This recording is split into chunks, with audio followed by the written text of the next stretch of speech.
Very close here. I have the low chair. I have the low chair.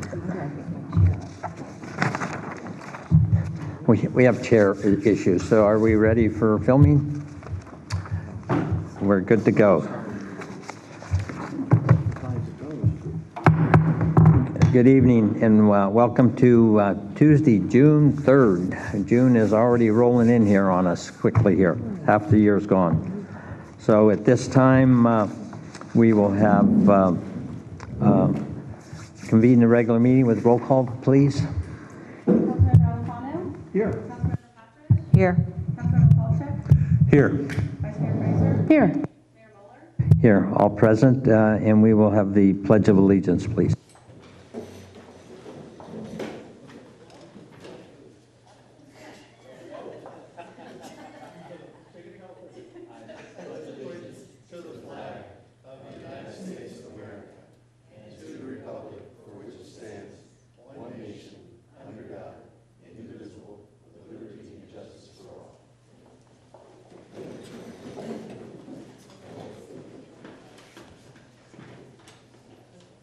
I think it has to be on that side, right? Yes.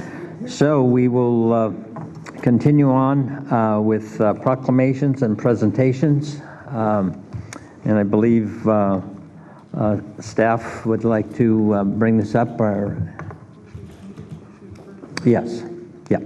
So what we're going to do is, since our young people are here to receive their recognition, we'll move that item on the agenda up to this area too. I think if that meets the council's approval, because that way we can get them back to continue to get ready for studies and graduations and whatever else they have to do. So at this time, we'll do our annual code enforcement activity report. So staff, thank you. Good seeing you.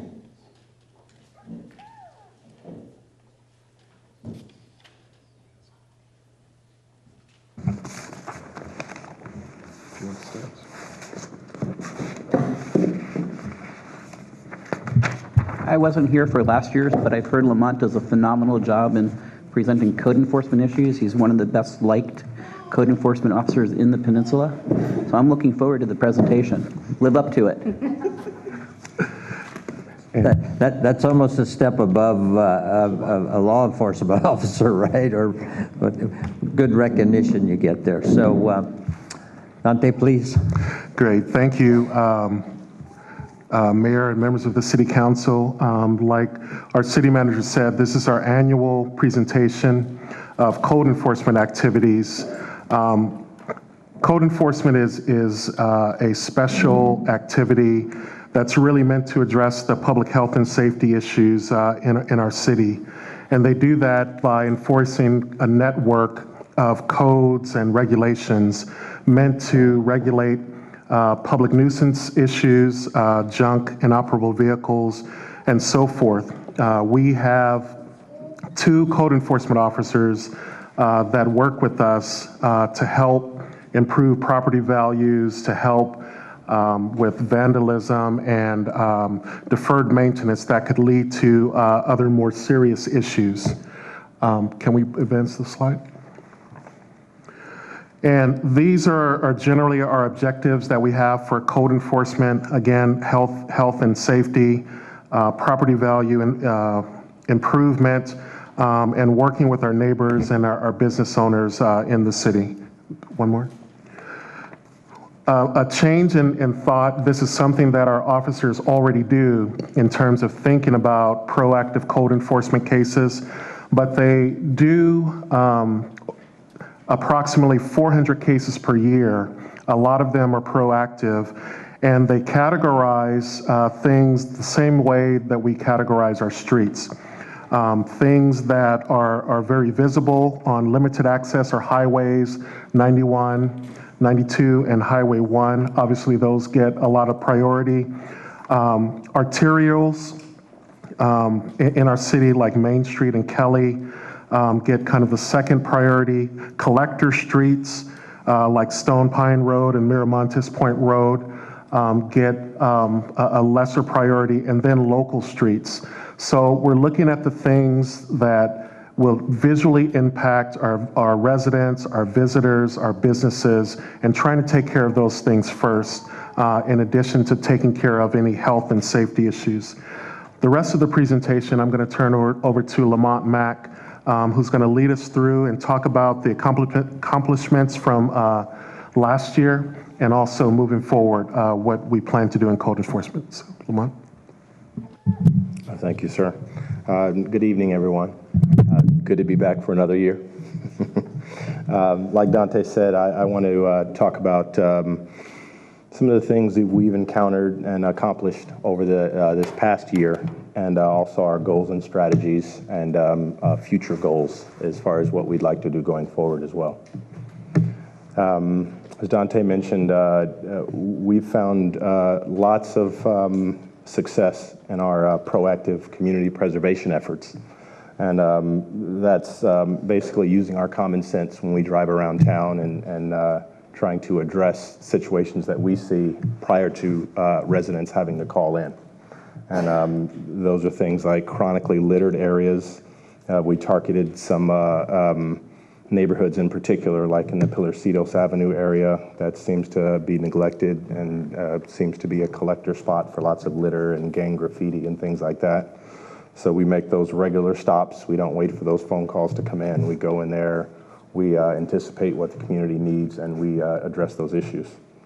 Also, we have lots of highly visible vacant lots, particularly ones on corners and heavily traveled areas that we try and babysit and make sure that the image of the city looks good.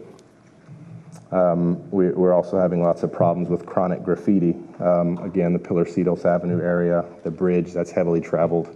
And again, with the traffic signs, we have lots of graffiti, decals, and things like that on traffic signs.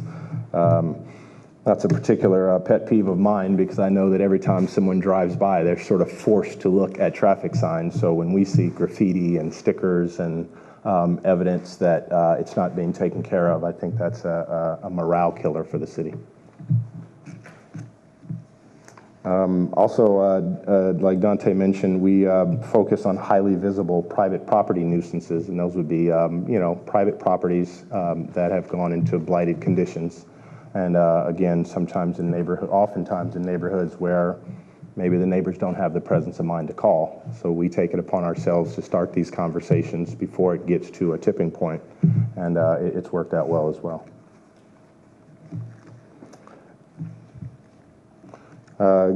These are some photos, just random photos of graffiti that's directly removed by code enforcement personnel as opposed to public works. These are just things that we see, and due to their location, their nature, we'll go ahead and we have the equipment to proactively wipe off graffiti tags and scrape off stickers and things like that. Sounds trivial, but it makes a big impact. Similarly, we have posters and signs.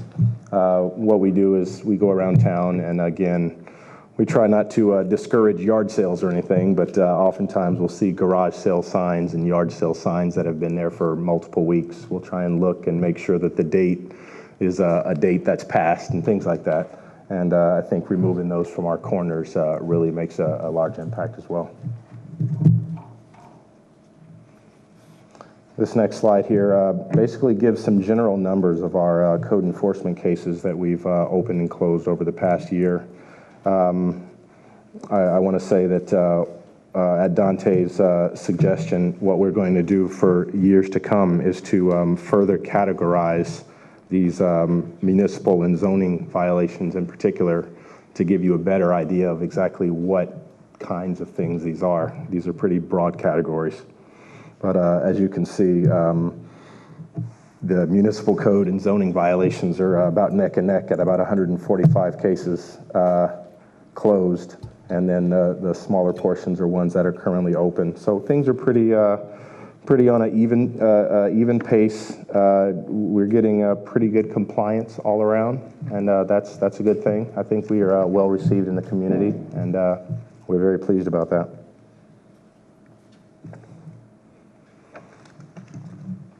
I chose a quick success story here. There are many, but I decided to highlight this one because it was started out as a proactive case probably over a year ago, and I think a lot of you might recognize this property as the last residential property on Kelly before you reach the beach down there.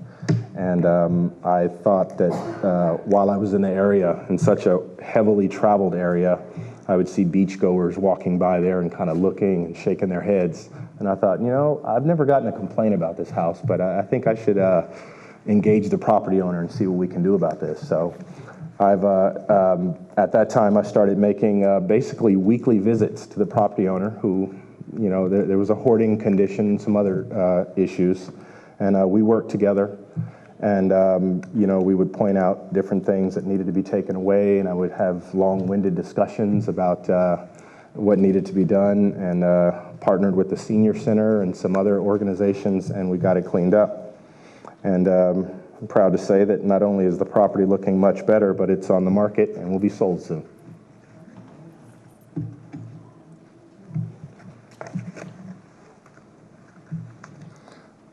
Here's another case here. I'm calling an environmental impact, and what you see here outlined in red is a bridge that was built over Pillar-Siddos Creek, and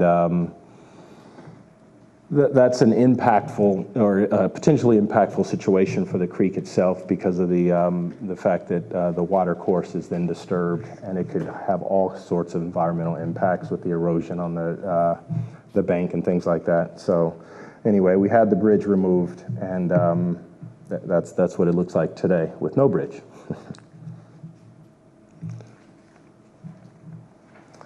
This case here is another resolution. This is a sewage pump reservoir that was open and had some strong odors, and it was an obvious attractive nuisance, possibly to children. And so what we did was we got that taken care of and sealed off, and I considered that a classic code enforcement example of taking care of, you know, everything from, you know, the odor, the fact that we had mosquito larvae in there, we had sewage, all sorts of things. So it was a good outcome. May I ask you, was that located on the west side of Highway 1? That exact location? Yes, sir. Thank you.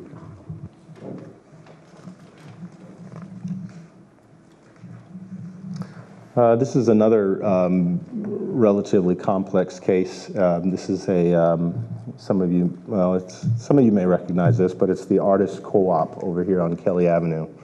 It's at the rear of the property, and apparently it's been there for a long, long time, and it's shared by a number of artists. We had lots of complaints or concerns that folks might be living in there, that the structure might be in danger of collapsing, and all sorts of, and of course the obvious eyesore from the vantage point of the school.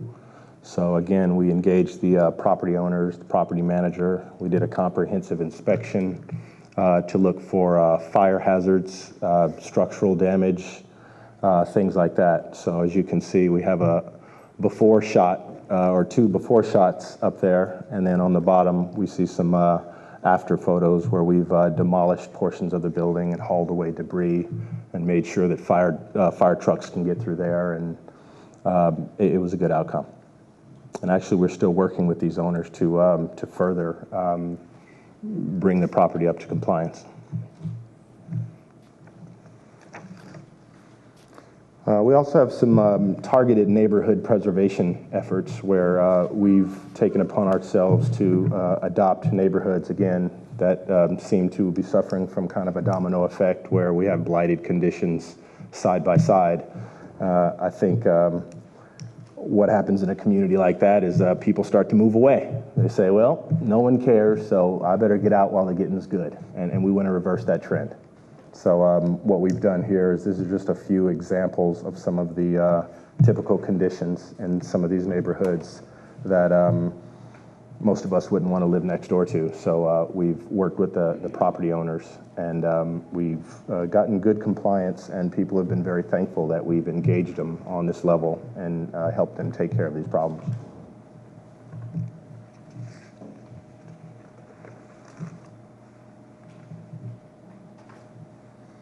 This is another, again, typical example of, it's kind of a community preservation thing where it's a combination of some zoning issues and municipal code violations. Like I said, it's a relatively mundane case, but because of the location, it's on a prominent corner. There's a, I don't know if you notice, there's an accessory structure, that little storage shed there adjacent to the sidewalk. And the fence was kind of haphazard. And, you know, I think this was also a proactive case, but again, it had all the telltale signs of being a good target, if you will, of community preservation. And as you can see from the bottom photos, it worked out well.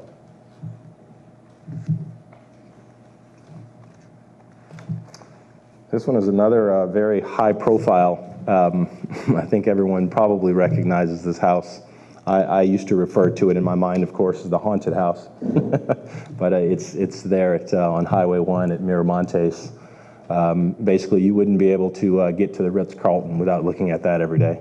So I thought that was a good place to start. And what we did was we engaged the property owner, who was very willing to do what needed to be done as far as partially demolishing some of the different add-ons that have happened over the last probably century. And put a coat of paint on it, fix some windows, and he has big plans for it. So it's a very, actually looks better now than it does in that last photo. So it's actually a nice little farmhouse now.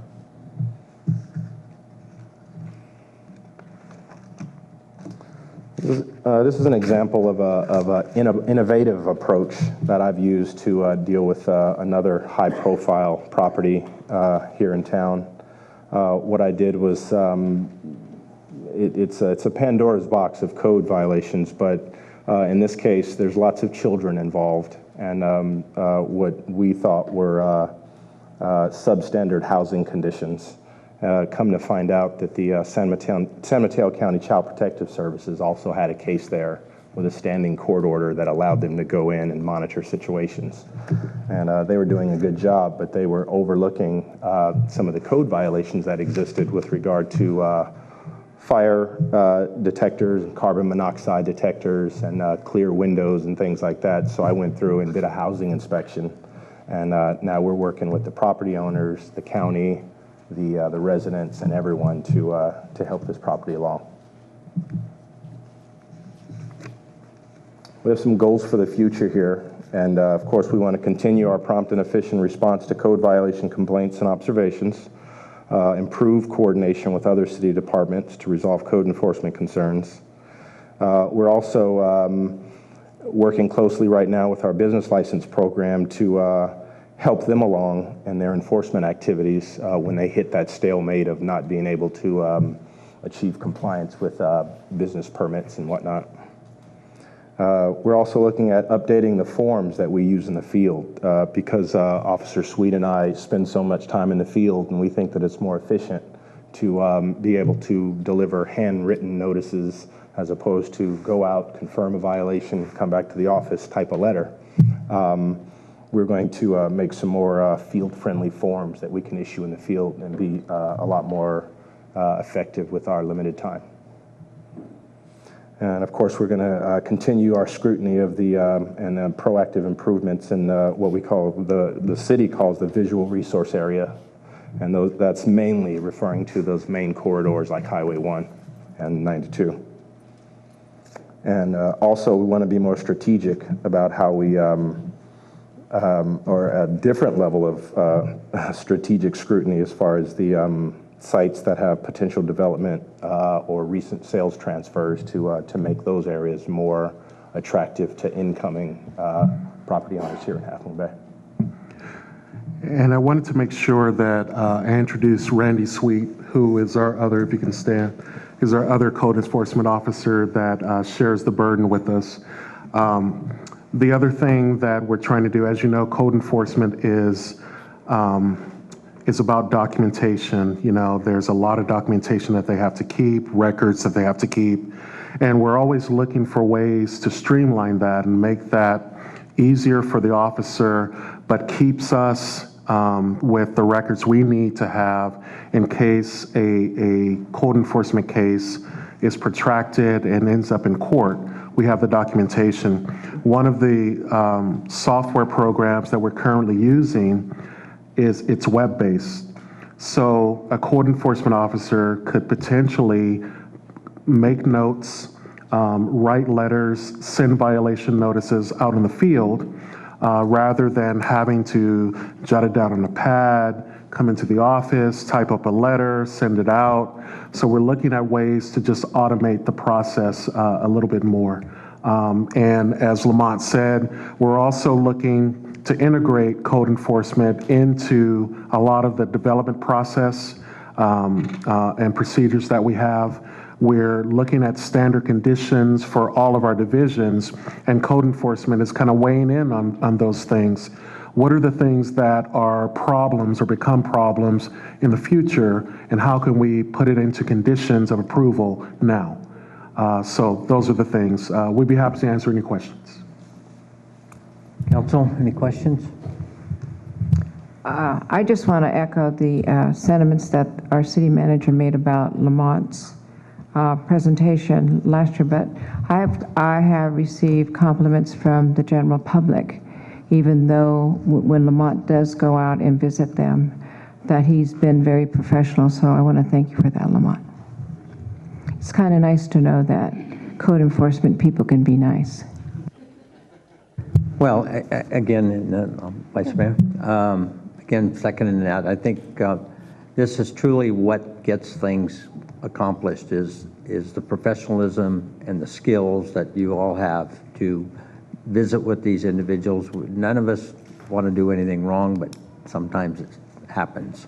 And so unfortunately, but when you bring your professionalism and your skills and a resolution to how we can fix it back up better, it's a betterment for the whole community, and simple as that, you know. And we all know what the housing market is like in the Bay Area right now and property values, and so I think it can only make our city much better.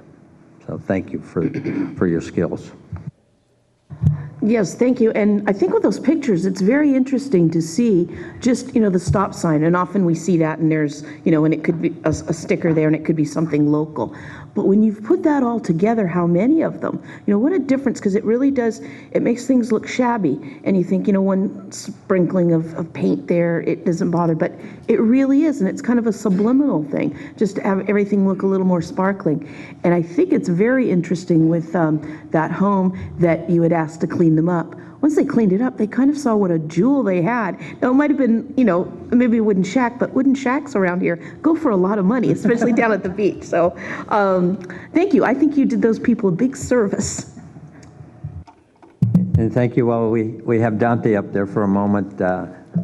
Thanks for responding through the city manager. We're nosy elected officials. The other day I'm going south on Main Street and I see this tall thing strapped to a stop signs, and it's like Big Brother is looking, or Big Sister is looking after us or over us, and I'm like, what is that thing? It's got like a little microphone almost looking thing on it. Staff responded right back to me, thank you, and it's a car counter, and no more tubes out there. So digitally they're catching, I guess, the car counting. Is that correct, Dante? Yes. So thanks for that answer. Maybe some of you will notice them now. So it's not a red light catcher. Thank you very much, Lamont and Thank team. you. So at this time, if I may have the privilege as mayor to move item 14 up at this point during presentations, where it's an agenda item and we could recognize our Leadership Award recipients. Is that meet with your approval? Sure. So we will move that forward. And Michelle, would you like to, I'm sorry to jump ahead on you, but that's perfect. Thank you.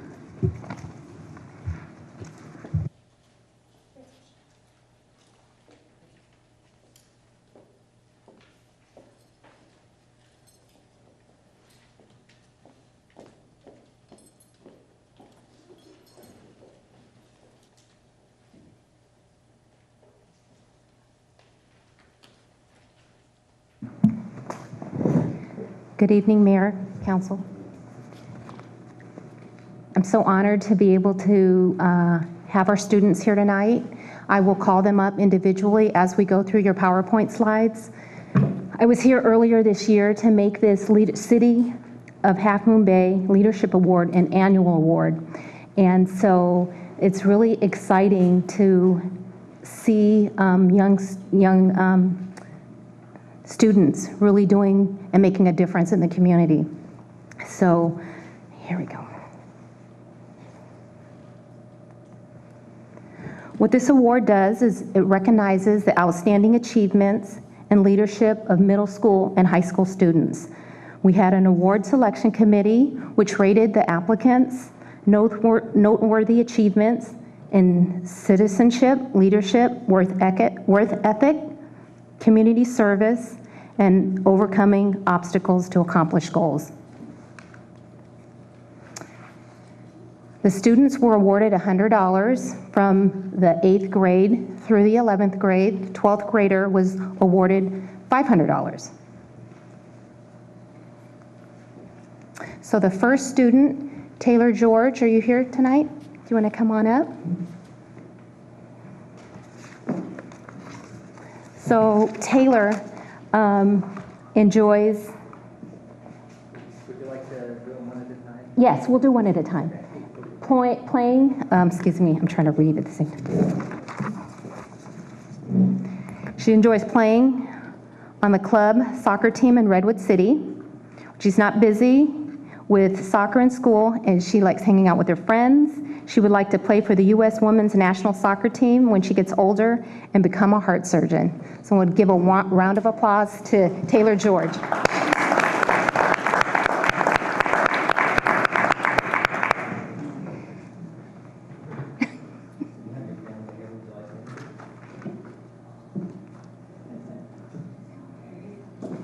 Your mom is here. We'll do it. Come on. I was going to tell her to come forward and take a picture. Okay, take a picture. You can come out there and take a picture of her. All right, now we got it working. So your mom is here, right? And do we have some family also here? Yes, Are they like from Michigan, or where are they from? Michigan. How do we know, right? They look, see, Councilman Kowalczyk, when you started this program, you never dreamed you'd be giving some awards to these Michigan families, right?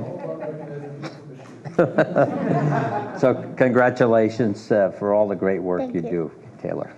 Thank you.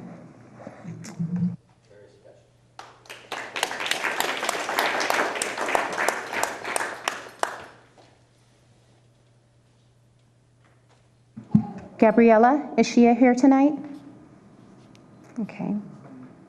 We will go through them and come back to her in case she makes it. So we have Michael. Do you want to come on up?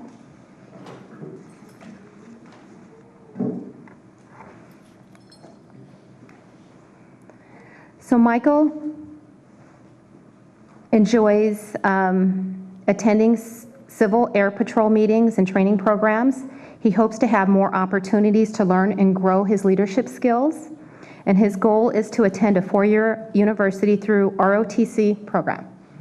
Congratulations, Michael. I might add, he got his check the other night. Taylor has to wait, I think, till June 11th. Is that correct? I think we're doing it at Seacrest School for Taylor. So thank you.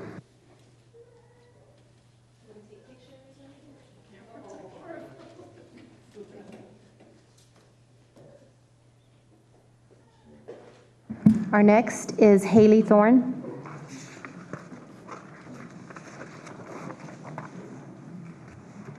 So Haley's a major goal for her is to attend a four-year university so she can study medicine. She likes to volunteer at Stanford Hospital, and it made her realize how much she wants to be a doctor and to help people. Congratulations, Haley.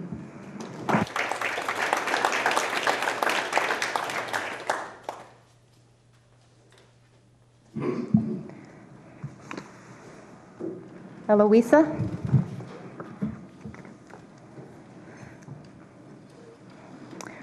Her accomplishments include maintaining a good grade point average while assisting her community.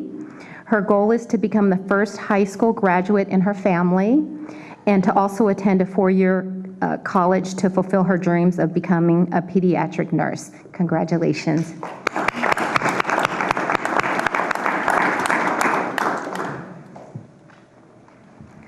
Corey, can you come up? Corey is our 12th grade winner, and he enjoys coaching basketball and passing on to others what he's learned from his coaches and mentors. He's coached Our Lady of the Pillar CYO basketball for the past 2 years with a couple of his friends.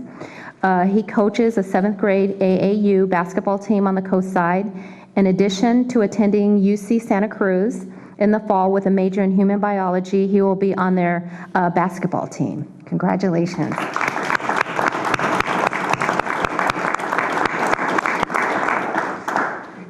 So we want to thank you for doing good work in the community, and you're leaders and a good example for some of the other students in our community, and keep up the good work. I also wanted to thank a lot of people that made this happen. The school, the guidance counselor at the high school, Paula, one of our staff members who pushed her work aside to make sure all the students had checks. Siobhan coming in on her day that she was scheduled to be off and sick to sign the checks. Thank you. For the mayor, who donated an extra $100 so one of our 11th graders could get an award, because we just couldn't break that tie. So thank you, Mayor, for doing that. The counselor at Robin at Acuna, and our recreation committee, who had the hardest job of reviewing 19 applications. So Sharzad and Marcia really stepped up to the plate, along with the mayor to select the candidates. And Michael Thompson at Seacrest School, who was really rooting for his applicants. So thanks everybody for participating in this award. I think more so, thank you, Michelle, for leading us through this, but going back just a year ago with Councilman Kowalczyk brought this to us, and I think it's been definitely a worthwhile budgeted item, and that we share back to the community, and hopefully everyone will gain and learn something from this that you already, I'm sure, know. And would you like to make a comment, Council? I would like to make a comment. So I want to thank the council for keeping the leadership awards going, which is great. But I want to recognize the kids, all the kids. I've used this line a couple times, but you really stood out. And out of all of the kids in the whole city, 19 went through the effort to apply. Out of all of those kids, you guys stood out on top. And I think it's really remarkable. And I want to congratulate you. I think it's great stuff. I read all your essays, and they were really impressive, really sharp. So keep working hard, keep working smart, and I know we're going to hear good things about you. And after all the council comments, Mayor, I would like to request a 3-minute recess so we can all take some photos with the kids and the kids' families. Very, very good suggestion. Anyone else? I would like to, for us, not right this minute, but down the road, consider maybe even increasing the amount of the awards. I think these are a tremendous way for us to know who the young people in our community are and what they're accomplishing, because listening to some of these are very impressive. Number two, I'd like to schedule these guys to come back to us maybe periodically and let us know how they're doing, because I think it's really impressive. So, you know, we a lot of times don't know about all the things happening with the youth of our community. So it'd be nice to have them come back and tell us how they're doing. I just want to make a comment to Corey. Corey, could you stand up for a minute? Thank you. Corey was on the high school varsity basketball team, and we have never, ever had an open division basketball team in Half Moon Bay. And they did a tremendous job representing Half Moon Bay. And they went a long ways. And I tell you, these kids are out on that basketball court. I can't say 24/7 because they're supposed to take Sundays off. But they were out there a lot, and they did a tremendous job representing Little Half Moon Bay. And in fact, there are other schools that came to the championship games and things and rooted for Half Moon Bay. So that tells you what kind of quality students we have on the basketball team and at our high school. I just want to thank you for the great job you guys did representing us. Thank you. I think taking Councilman Kowalczyk's suggestion, maybe we'll get the award winners to come up and council, we could take a picture with your leadership award. It'll just be very brief because we have a full evening this evening. And so would you like to just step forward here? We'll have a quick recess. The flag behind. Oh, the flag right here.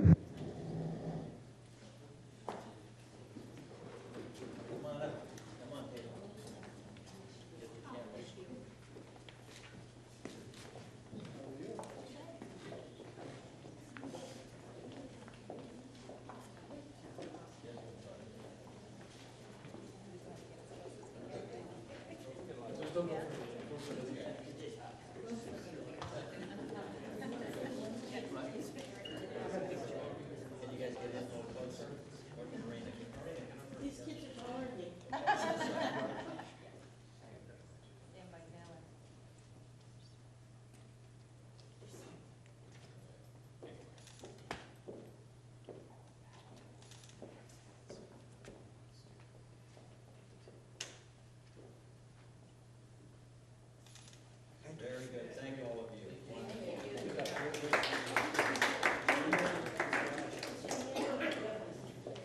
Okay. We didn't get one together.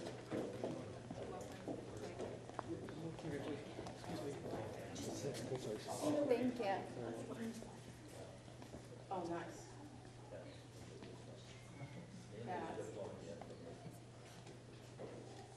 Okay, got it. Thank you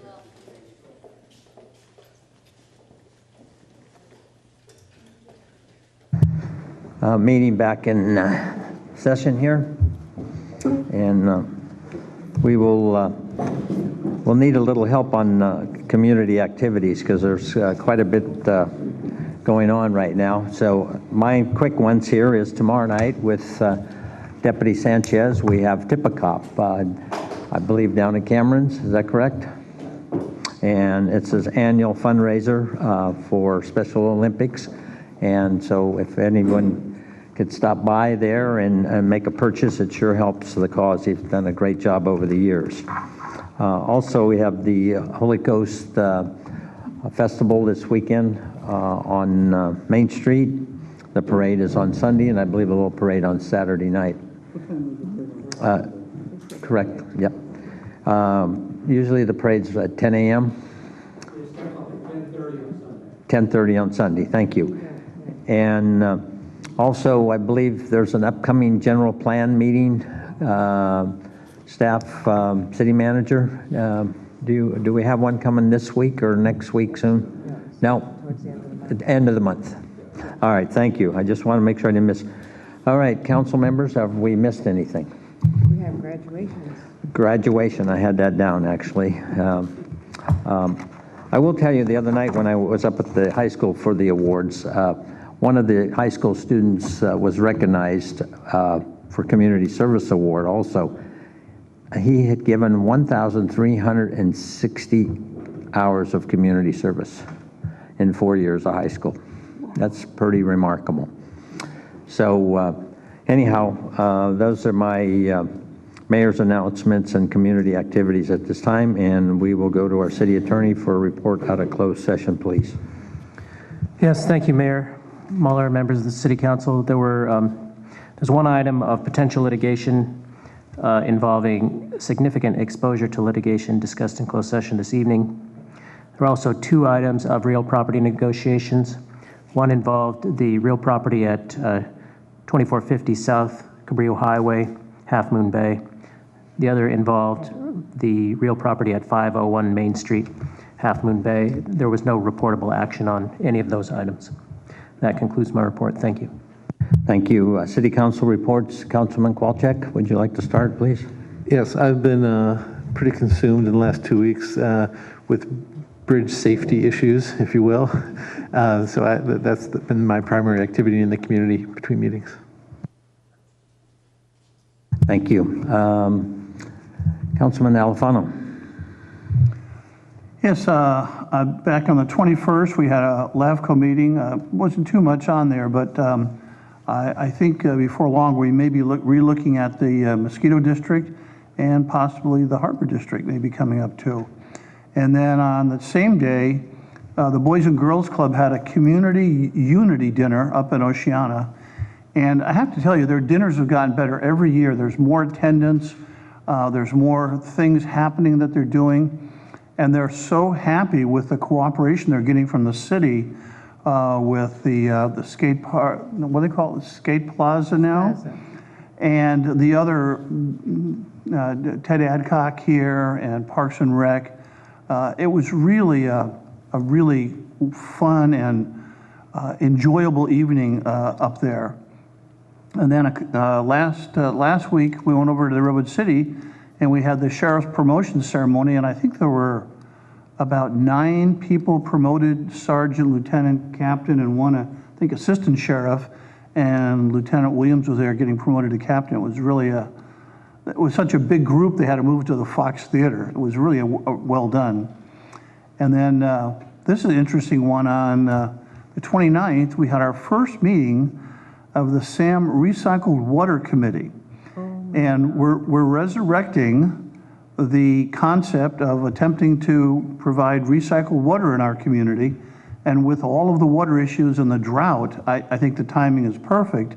And our goal is to relook at what didn't go right last time and try to find a way around that this time. And the people on the committee seem very agreeable to trying to make this move forward. So I have my fingers crossed, but I'm hoping this will be successful. And then on Friday night, we had the Council of Cities dinner in Hillsborough, and the topic was cybercrime, and it was very interesting. The one thing you walk away with is they kept saying, change your passwords, the whole night. But it was a very good dinner that night. Councilman Patridge. Well, it was a meeting-free 2 weeks for me because several of our meetings were canceled due to lack of business. However, I did attend the high school every 15-minute program. It was a really great program. It was a 2-day program. They usually have it before the school has a prom, so what the every 15 minutes stands for is that somebody is killed every 15 minutes by being on drugs or alcohol. And since this program, they said that it is now more like 36 minutes instead of every 15 minutes, so it has been impressive. The one thing that was so impressive about the program was the second day, which was in the gym, and it was actually a funeral.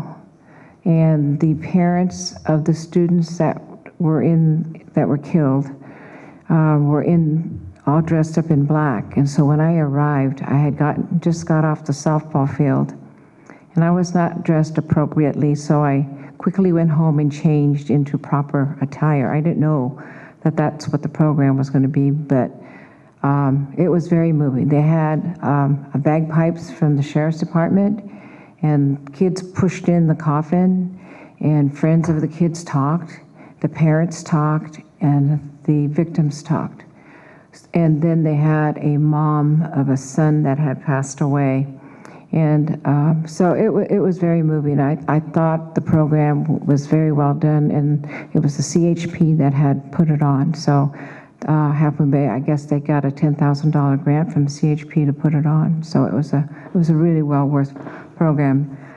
And then I presented and attended the high school scholarship night. And it's amazing, this little community gave $135,000 plus in scholarships to the students at the high school. It was really awesome.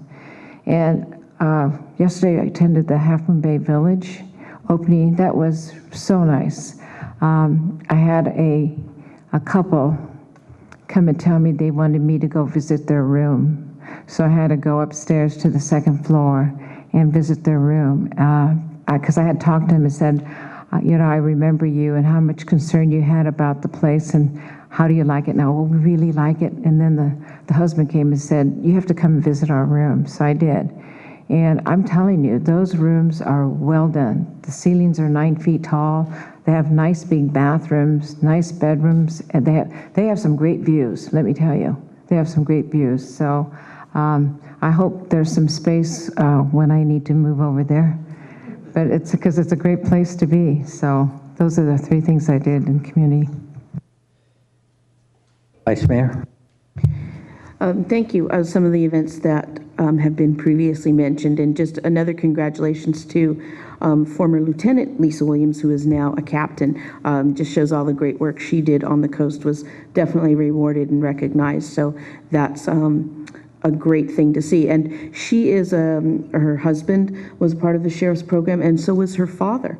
And she found out, it was interesting through their autobiography, she is just from the county the whole time. So, and a lot of the officers that were being sworn in were people that grew up here in the county and became officers. So that's really a great connection people have.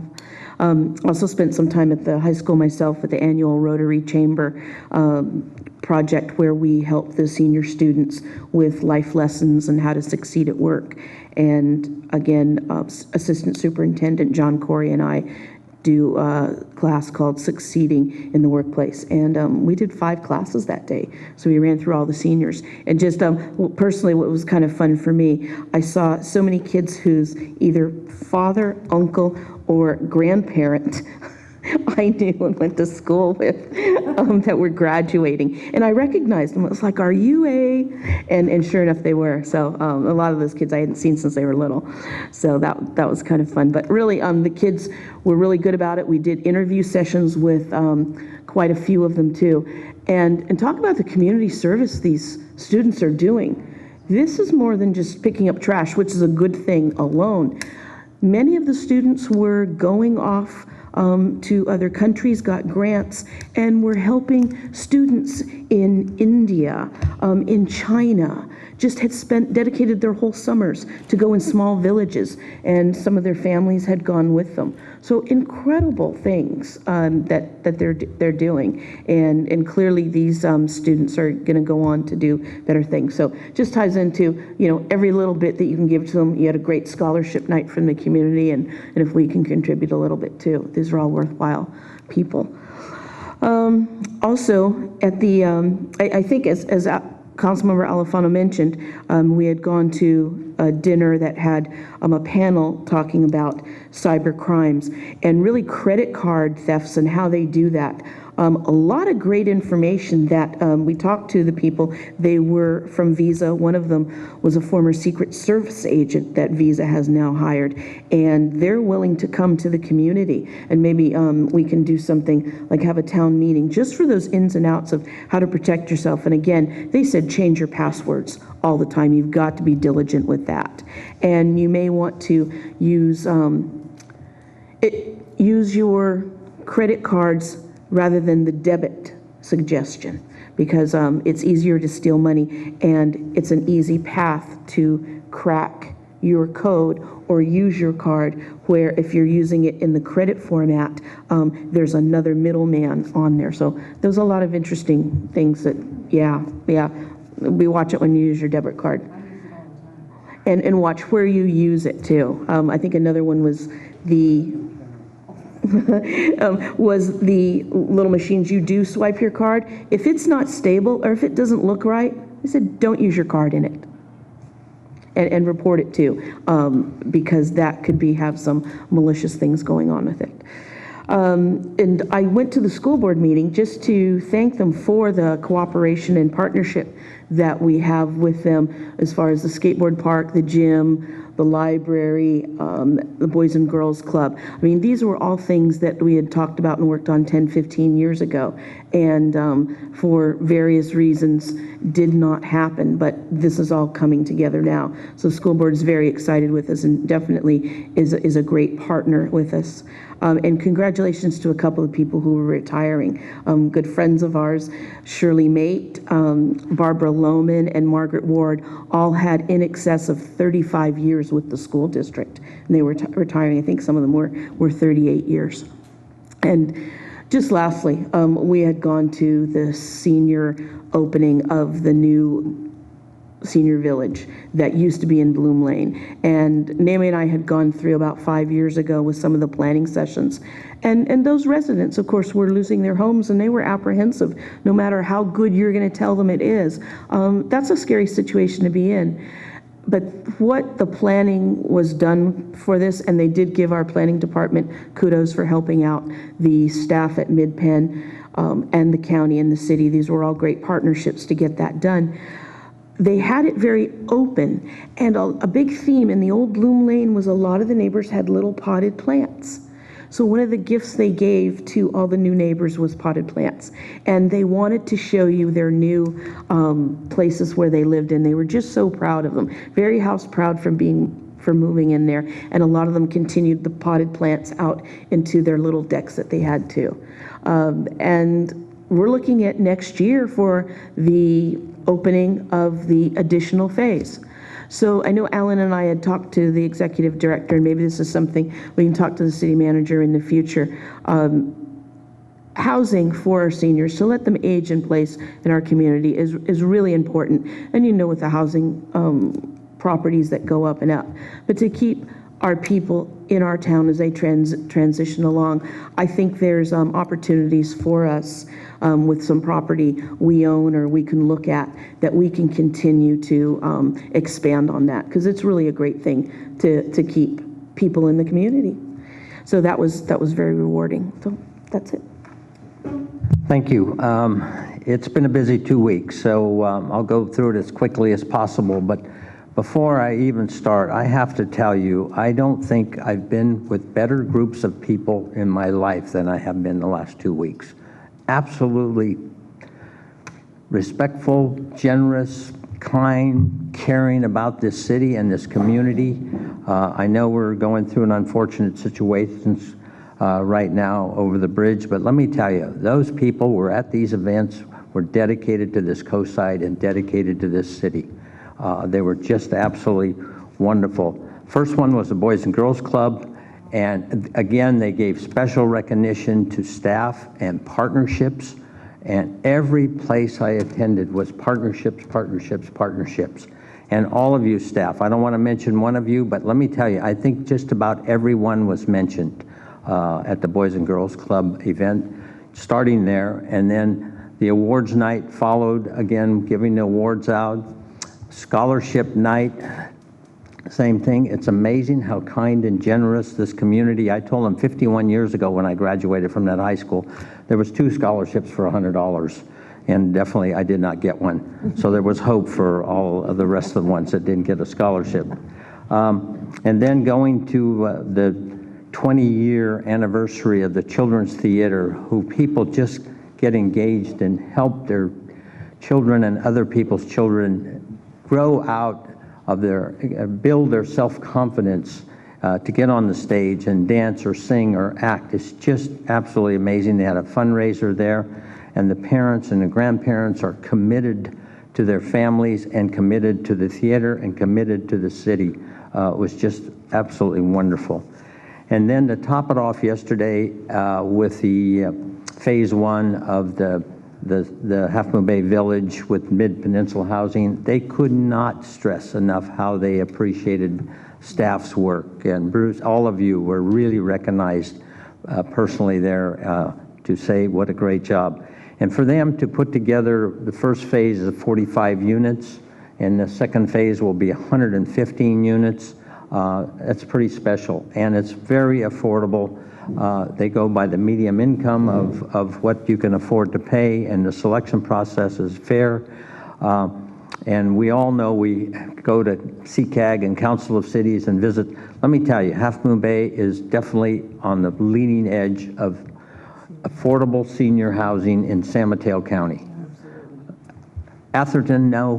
Burlingame, no. Hillsborough, no. Let me tell you, Woodside, no, but Half Moon Bay, we've had the foresight to do that, and we are protecting our seniors for in-home care, and these facilities are just fantastic. And again, it's about partnerships, and how do we build those partnerships, and how do we even provide for future affordable housing on the coast side. And I cannot stress how much appreciation is given by us and them, the work that we all do together. So thank you for that, and it's a busy time, and so we will move on now to city managers' updates. And thank you, Stuart, for your patience here. Thank you. The first item is that we do have a new library community meeting on June 5th at 7 p.m. So we encourage people to show up there. We've had about, I think, over 1,000 people to already participate. This is a very nice model on how do we build new projects in the community, getting community buy-in on every step that we go.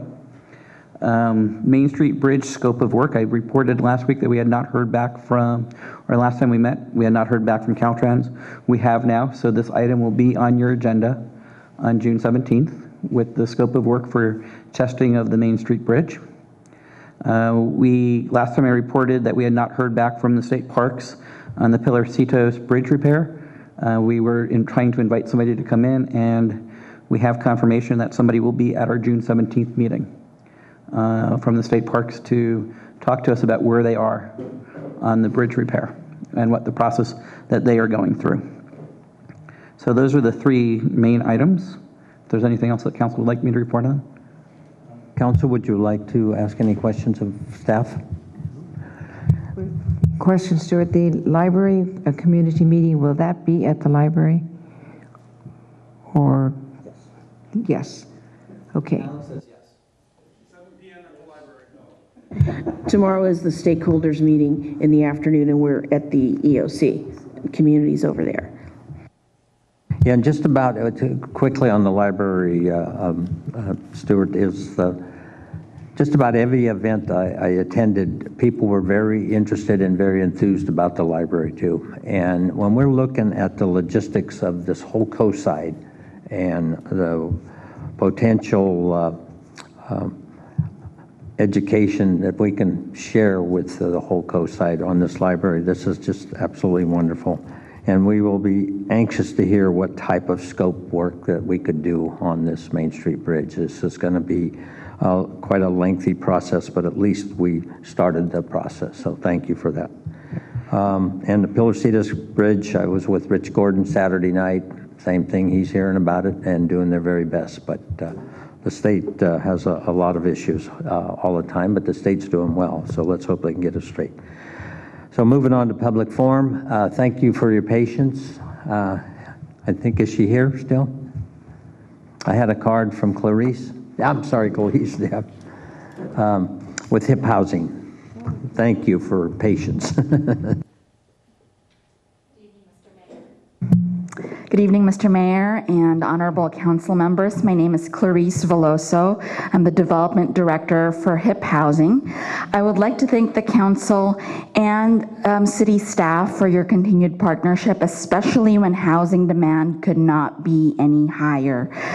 The County of San Mateo cites that the average rent for a one-bedroom apartment in the county is almost at $2,200 a month, putting it out of reach for most teachers, home health aid workers, bank tellers, and so many hardworking people in the county. This same study also cites that minimum wage earners would have to work over 200 hours per week to afford this rent. So tied with San Francisco, this puts San Mateo County as the most expensive county in the country. HIP Housing's programs create affordable housing for over 1,400 people each year. 100% of your contribution goes directly towards our housing services. This year, our home sharing program fielded 21 calls from Half Moon Bay residents inquiring about housing services. We interviewed 18 people and matched 3 families in home sharing in Half Moon Bay. So thank you again for your support. You're more than welcome. Thank you.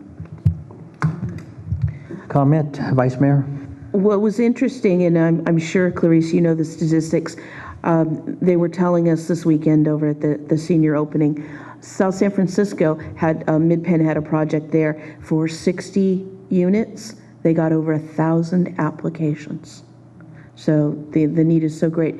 And that's not the people that are in high tech, that have the high salaries. These are just people, everyday working people, and a lot of them seniors who have been forced out of their homes. So I used to think we were the second most expensive county.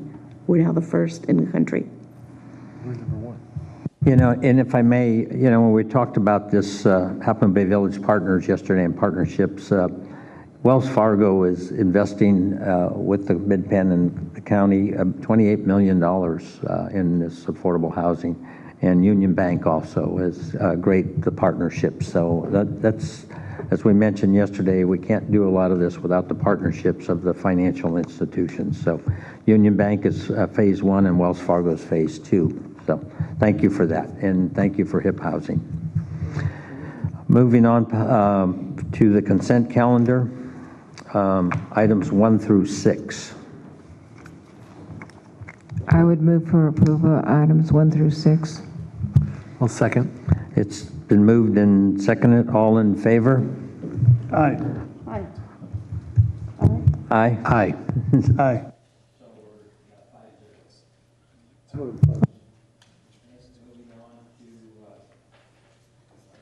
Moving on to item 7, I believe. Is that correct? This is a public hearing, and so at this time, we will ask staff with Stuart and Scott to make this presentation. Sure. I'm going to turn the bulk of it over to Scott. I just want to point out why we do fees for items. You know, it's to protect the long-term financial stability of the city. We want to, for people who use items of government service exclusively for themselves, you know, it's been determined that they should pay for those services. You know, these are not things that are community-wide, like when you have a police patrol or when you're responding to emergencies. These are items that when you use them, no one else can use them. So that's why we set fees like this, and I'll let Scott go through the fee schedule and what some of the changes have been.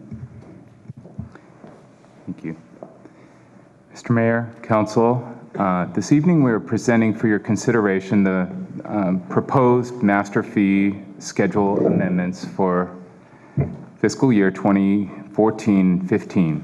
And as City Manager pointed out, each year at this time we update the master fee schedule and we tie it to the Consumer Price Index, which for our areas, San Francisco, Oakland, San Jose, for the year ending December 2013.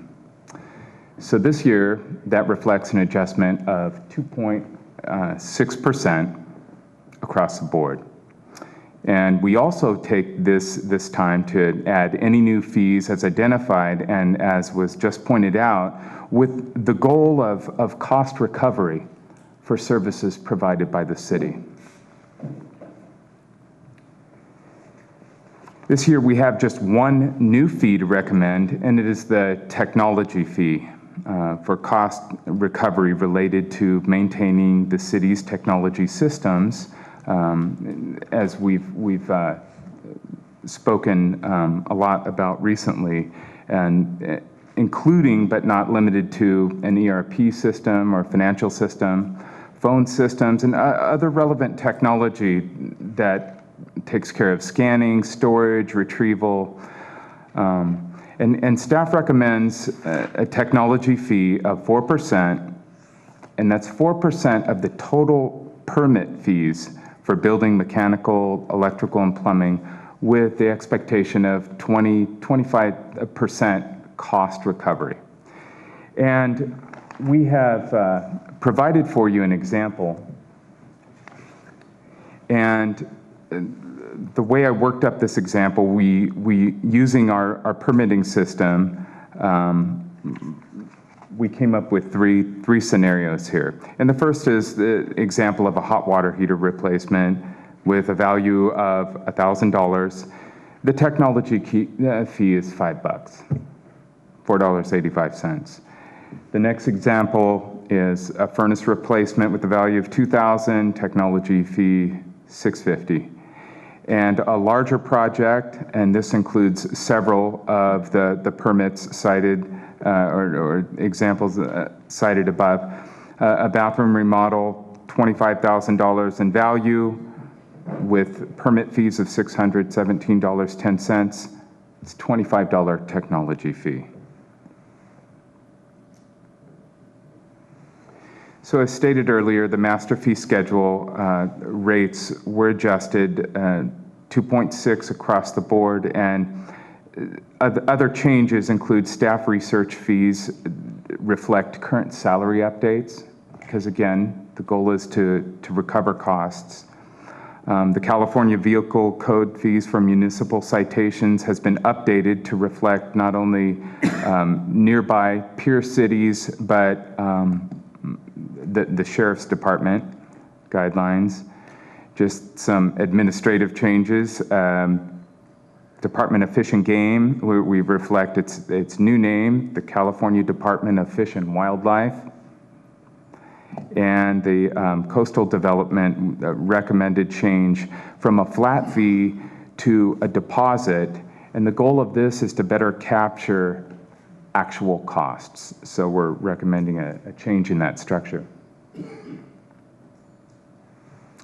Recommended actions. In addition to this hearing, we are available for any questions, but we recommend that Council adopt the resolution approving City of Half Moon Bay master fee schedule. Thank you. At this time, I'll open the public hearing. I have no cards regarding the master fee schedule.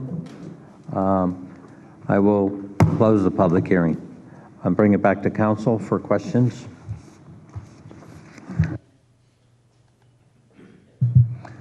Scott, I'm just curious. I see the three examples. If somebody were coming in to, say, build a house, and I guess they could be spending $300,000, $400,000, $500,000, would it still be 4% of their total project cost? I misspoke the other day. It's actually the permit cost. Right. It's 4% of the permit cost, not of the project cost. So if it was, oh, there it is. If it was a new house, would it be a significant change? Do you have any feeling? I mean, I see these examples, they're fairly minor. It would be an added bit for sure, but I think the most relevant example would be the 25,000 value, and that's because when we plug the numbers, I have the documentation here. We use the actual permitting system when I came up with these examples, and so I said, okay, I want electrical, I want plumbing, the exhaust fan. Tried to include enough components that there are lots of fees being hit. So there's probably a dozen things on this page. And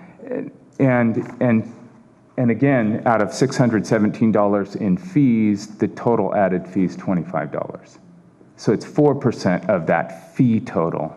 So it's an added line item, but we tried to keep it minimal, and we certainly, in our research, we looked at a number of cities in the area and came in lower.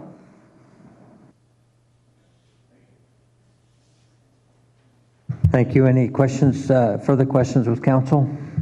We've had our discussion, staff's presentation, public hearings closed, and so I would entertain a motion, if so. I would move to adopt the resolution approving City of Half Moon Bay's master fee schedule. Second. Moved and second. Any further comments? Otherwise, roll call vote, please. Yes. Yes. Yes. Yes. Yes, so ordered. Thank you. Moving on to item 8. Also, interim city manager, and city clerk. I'm going to turn this over completely to the city clerk. This is our normal election. Great. So good evening. As you know, November 4th, 2014 is the date set for the Half Moon Bay municipal election. This is the election that we have in even years to elect council members. November 2014, we will be having an election for 3 city council seats. I want to let the public know if they're interested in running for city council, they can contact my office. The nomination period for candidates opens Monday, July 14th at 8:30 a.m. and will end at Friday, August 8th, 2014. The deadline to file nomination papers would be extended, however, if an incumbent elective of the city has not filed by that deadline extension date. So what is before you this evening is the resolution that would call and give notice of the election, and also various contracts with the County of San Mateo to provide services, setting the hours. The polls will be open, lots of other details related to the election itself for the city council seats. And if you have any questions, I'm available to answer them. This is definitely a legal standard procedure, so I don't think we need to discuss it too thoroughly. City Attorney, can we do one resolution for the entire? Sorry. For all, you mean just for the city council? Or do you mean for the other election? Yeah, so actually, the County of San Mateo requires a separate resolution for each election matter. So this would be the first one this evening of calling, giving notice, authorizing the contract, and setting the hours, et cetera.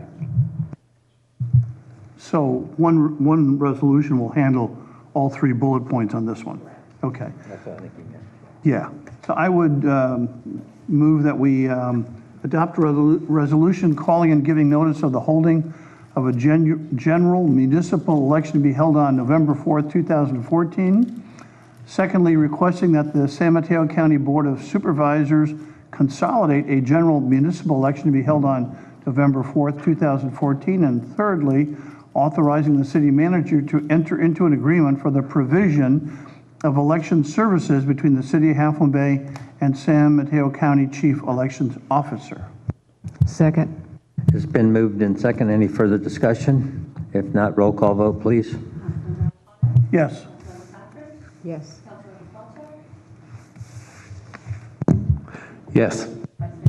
Yes. Yes, so ordered. Moving on to item 9. So this is the put the half-cent sales tax on the ballot for 3 years. We have followed council direction from previous council meetings in how we drafted this. And the reason we are doing this is to show financial prudence going forward. There's a number of capital projects that the city council and the community still needs to fund over the next 3 years, including the library, including repairing streets, including the Smithfield Park. So there's a number of capital projects that we just don't have funding for at this point in time. And the real purpose of doing this is to create a better community. I think we showed this with the last Measure J that was adopted, the projects that we have done with the Oversight Committee. The projects that we're doing is making our community better, and we're hoping to continue that for the next 3 years. And I'll turn it over to Michelle for more of a detailed presentation. Okay, so the calendar before you tonight is to review documents to include a local revenue ballot measure on the November 2014 election. Should you decide to proceed, the calendar shown on this slide shows the timeline from tonight through election on November the 4th.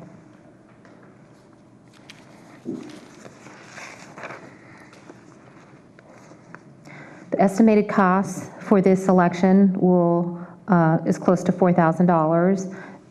Does not include legal advertising, public education, or staff time.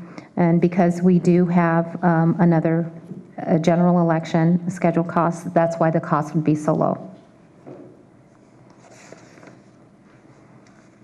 The specifics for tonight is we're seeking direction on the sunset clause and the 75-word ballot question. The timeline, this estimate is considered to be conservative and depends on many other factors. We reviewed these numbers on May the 20th at the City Council meeting.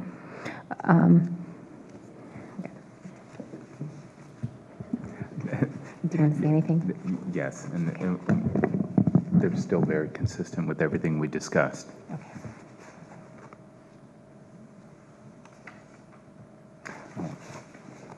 Okay, this represents the sequence of events, and if extended, it simply continues to the 2019 date that we discussed, so that even the name doesn't change. It just simply continues on as it's already being collected. Okay, we discussed the language for the ballot measure, and this version is 73 words. Half Moon Bay, City of Half Moon Bay is counted as one word, and as does half cent. So this is the language that we're proposing for the ballot.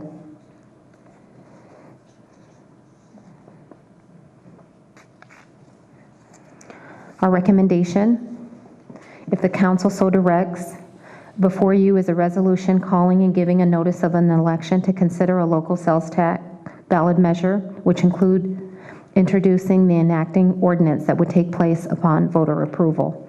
So tonight we would adopt the resolution. We would request the San Mateo County Board of Supervisors to consolidate a municipal election and direct the city attorney to prepare impartial analysis of the measure and setting dates for arguments on the measure. Oops. And any questions? Yes, Vice Mayor? Oh, there it goes. A little glitch tonight.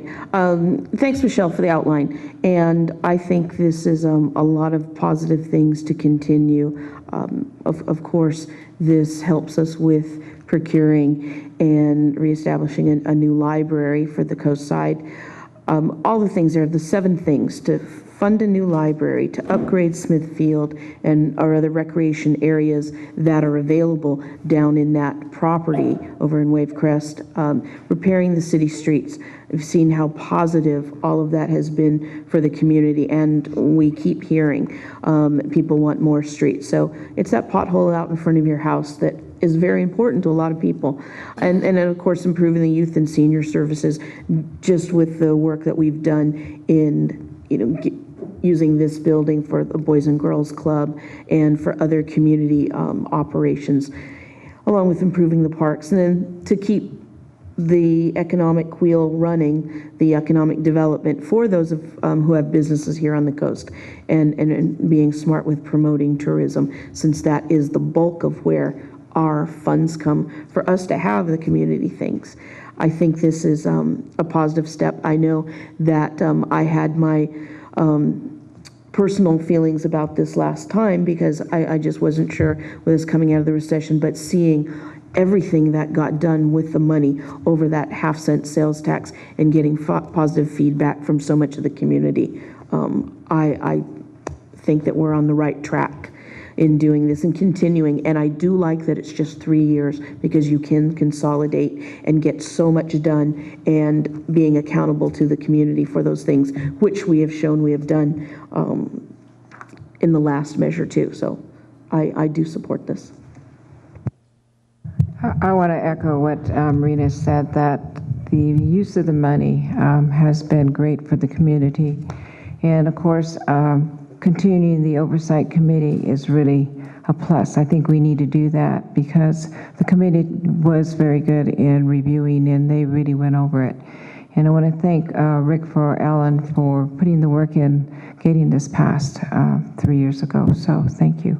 But I will support this. I think it really will help us to try and get a lot of our deferred maintenance up to date. We are so far behind that this has really helped us, and to see our streets and people really happy that they are getting, repaired. And the library, that's all you hear about is people wanting that library. So I think the monies will be used to make greater quality of life for the community.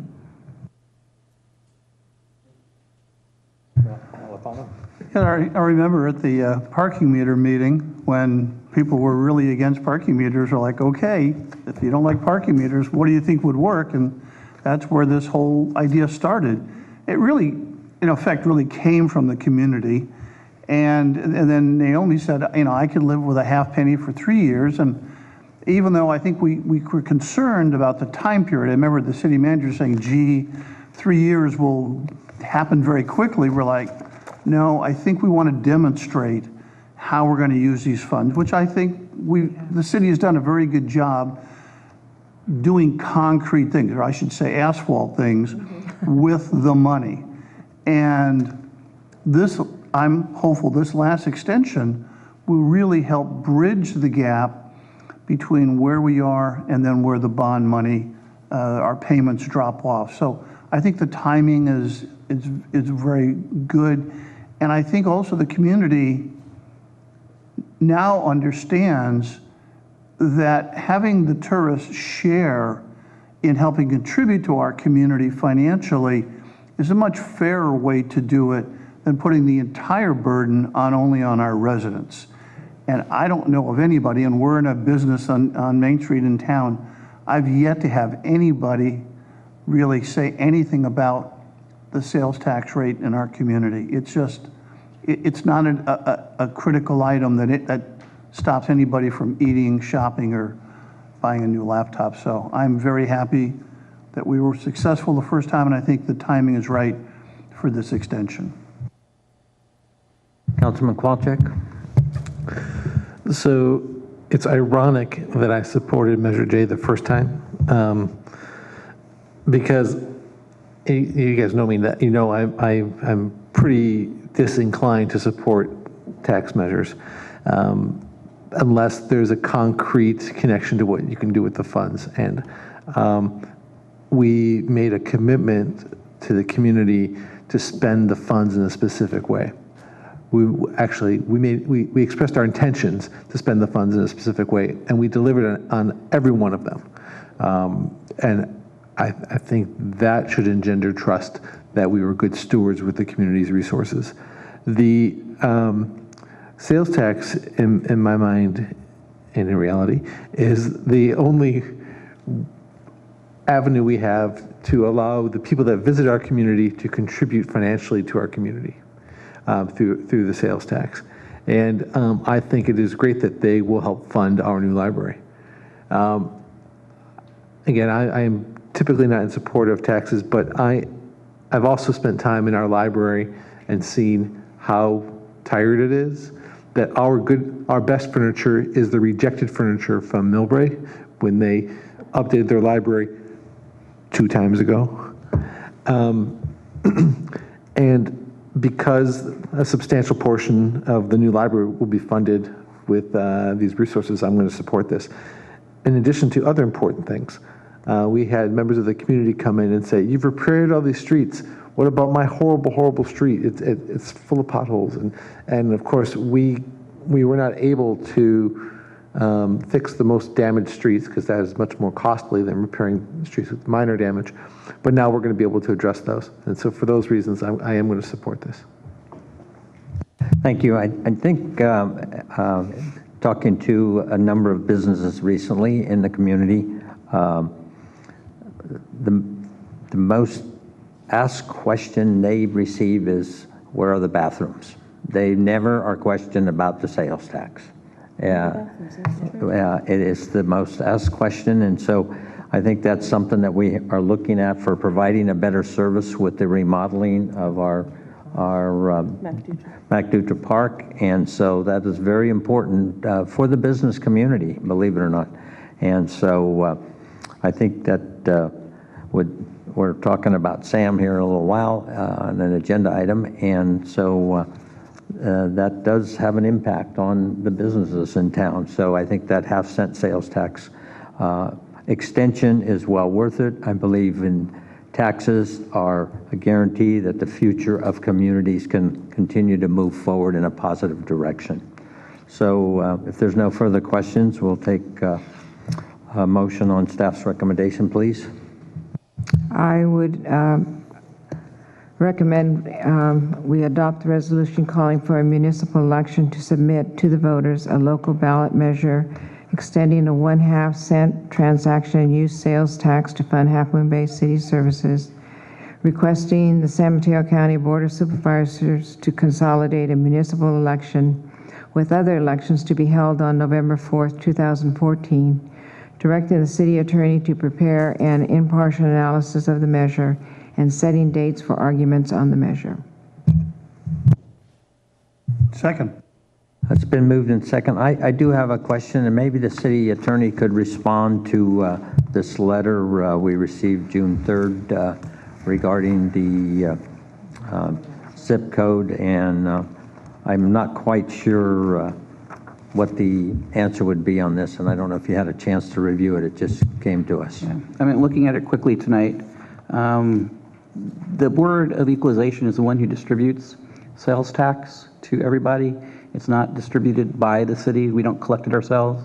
So the real question would be is for this person to contact the Board of Equalization to inform them what is going on, or to talk to the county, because obviously it's the county who would have their interest in it. And I will tell you, our city has a sales tax auditor to make sure that what is charged within the city is getting collected within the city. The county has somebody who does the same thing. So if it's something that the county would then talk to the Board of Equalization and figure out how to correct this situation. So it's really not done at the city or the county level, but only at the Board of Equalization level.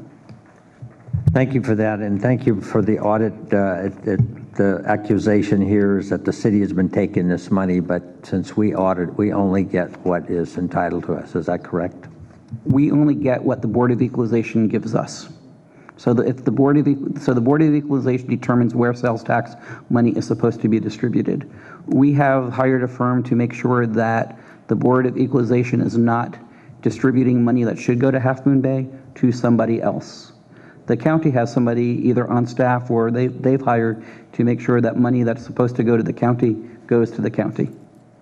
So, I mean, we each have our own firms that do this for us to make sure that we are receiving the right amount of money. There are times, I will tell you, working in Brisbane, that the Board of Equalization does make mistakes. They allocated incorrectly about $10 million worth of sales tax money in Brisbane statewide. And when we pointed that out to the Board of Equalization, they corrected it, and we got our check, and all the counties had a reduction for that time period when we got our check.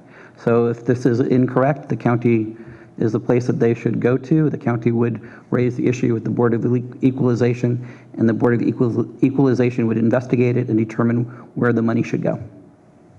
Thank you. Maybe we could send a brief note to this individual and respond as you just did, but thank you for that clarification. I was contacted by an individual in El Granado recently that bought furniture in Millbrae and asked the same question, and now we know the answer. So thank you. We have a motion and a second on this extension of this ballot initiative for local sales tax for November 2014. Roll call vote, please. Yes. Yes. Yes. Yes. Yes, so ordered. Moving on to the item 10. This will again be Siobhan. Yes. So our third election-related matter this evening is a report regarding the notice of sufficient petition signatures received for the Main Street Bridge Preservation Act. On February 10th this year, the city received a notice of intent to circulate an initiative petition entitled the Main Street Preservation Act. On April 16th, 2014, the proponents of the initiative submitted signed petitions to my office. The petitions were reviewed by the County of San Mateo Elections Department, and on May 22nd, the County Elections Department confirmed that The petitions were signed by 660 registered Half Moon Bay voters. 656 signatures were required, so that is a sufficient number of petitions, and this would lead to the Main Street Preservation Act to be added to the next regular election, which is November 4th, 2014. At tonight's meeting, we have two alternative recommendations to you, and we're going to just quickly outline, both of those options and then get direction from you. You can take one of the following actions this evening. You can direct staff to prepare a report on the initiative's effect before placing the measure on the ballot. And for that first option, state law allows cities to defer immediate action on initiative measures in order to allow time for a study of the initiative's effects. Some of the things that the report could contain would be aspects might be measures fiscal, I cannot talk. The measure's fiscal impact. Its effect on use of land, its impact on funding for infrastructure, or anything that the legislative body would like to see in a report. And staff's recommendation is that given there are two ballot measures on this evening's election related to the Main Street Bridge, one of which is similar to what we received in the petition, our recommendation is to direct staff to prepare the report so that we can do some analysis on what the impact of passage of either of those initiatives would have as it relates to the November 2014 ballot measure potential. If you do direct us to prepare the report, then the report would be submitted to you at your June 17th, 2014 meeting, because there are some government code guidelines regarding timing of that report. Once you receive the report at the June 17th, 2014 meeting, at that same meeting, you would also need to go ahead and add the Main Street Preservation Act to the November 4th, 2014 election. Alternatively, what you could do this evening is defer the report, or opt not to direct staff to do the report, and to just go ahead and do the resolution giving notice for the 2014 election for this Main Street Bridge Preservation Act. So you can go ahead and do that, and the resolution has been included for you in the packet this evening if that is your direction.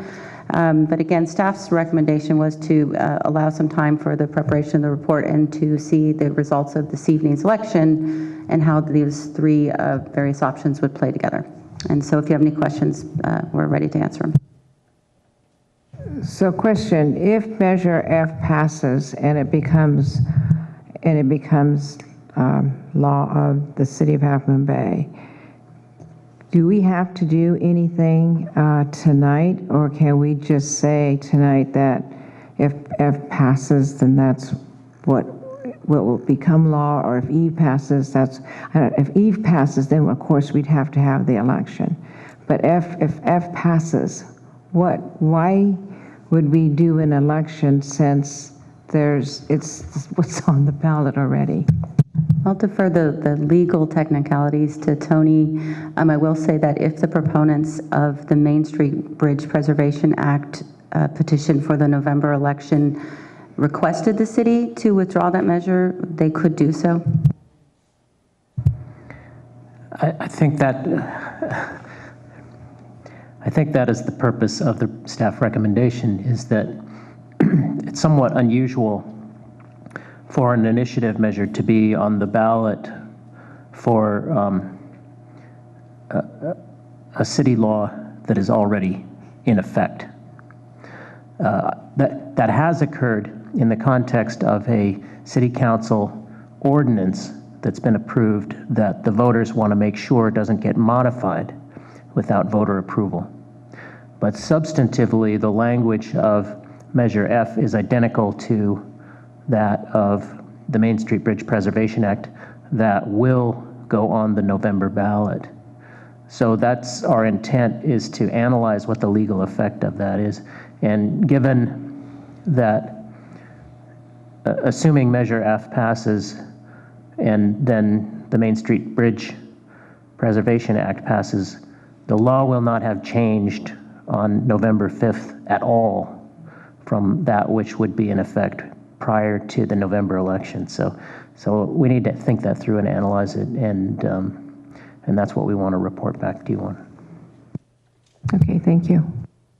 Yeah, I think that's wise, because I don't know if we continue to move forward to even be reviewing the bridge from now on without a vote to the people if Measure F passes, number one.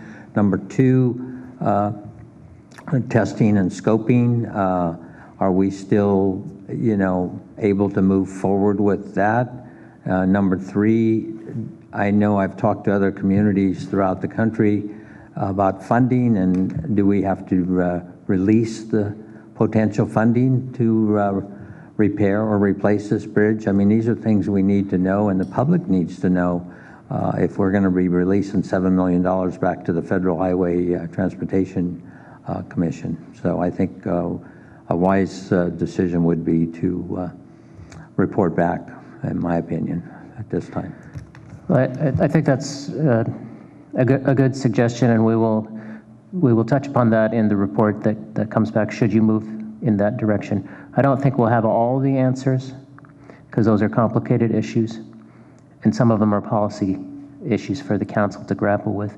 For instance, to what extent do you want to go down the path of modifying the existing structure, rehabilitating it, and adding the safety improvements that have been identified, while there is still the impediment of obtaining voter approval at the end of the process?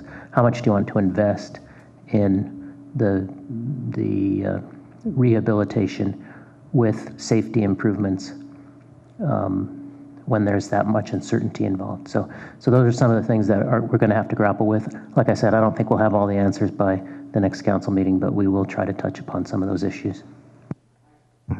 I think our bicycle pedestrian $500,000 grant from the VPAC will need to be checked out also, because there is a time limit on that.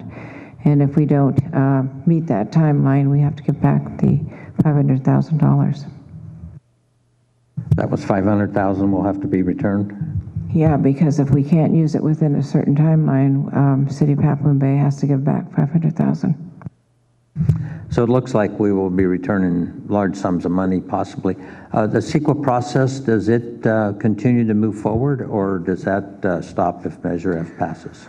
The passage of the measure doesn't stop the actual process that we're in right now toward testing the bridge and doing the background work necessary for the permitting process. So unless the council directs otherwise, we can still move forward with the preliminary work toward permitting and the environmental review.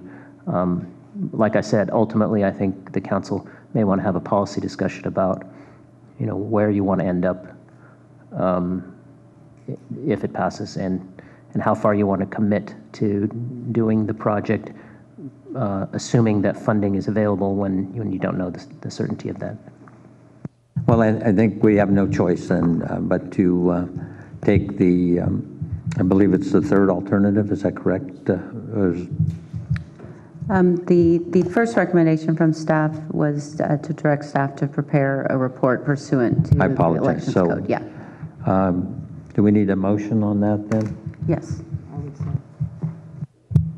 I would so move. Second. Been moved and seconded. Any further discussion? Just to make clear,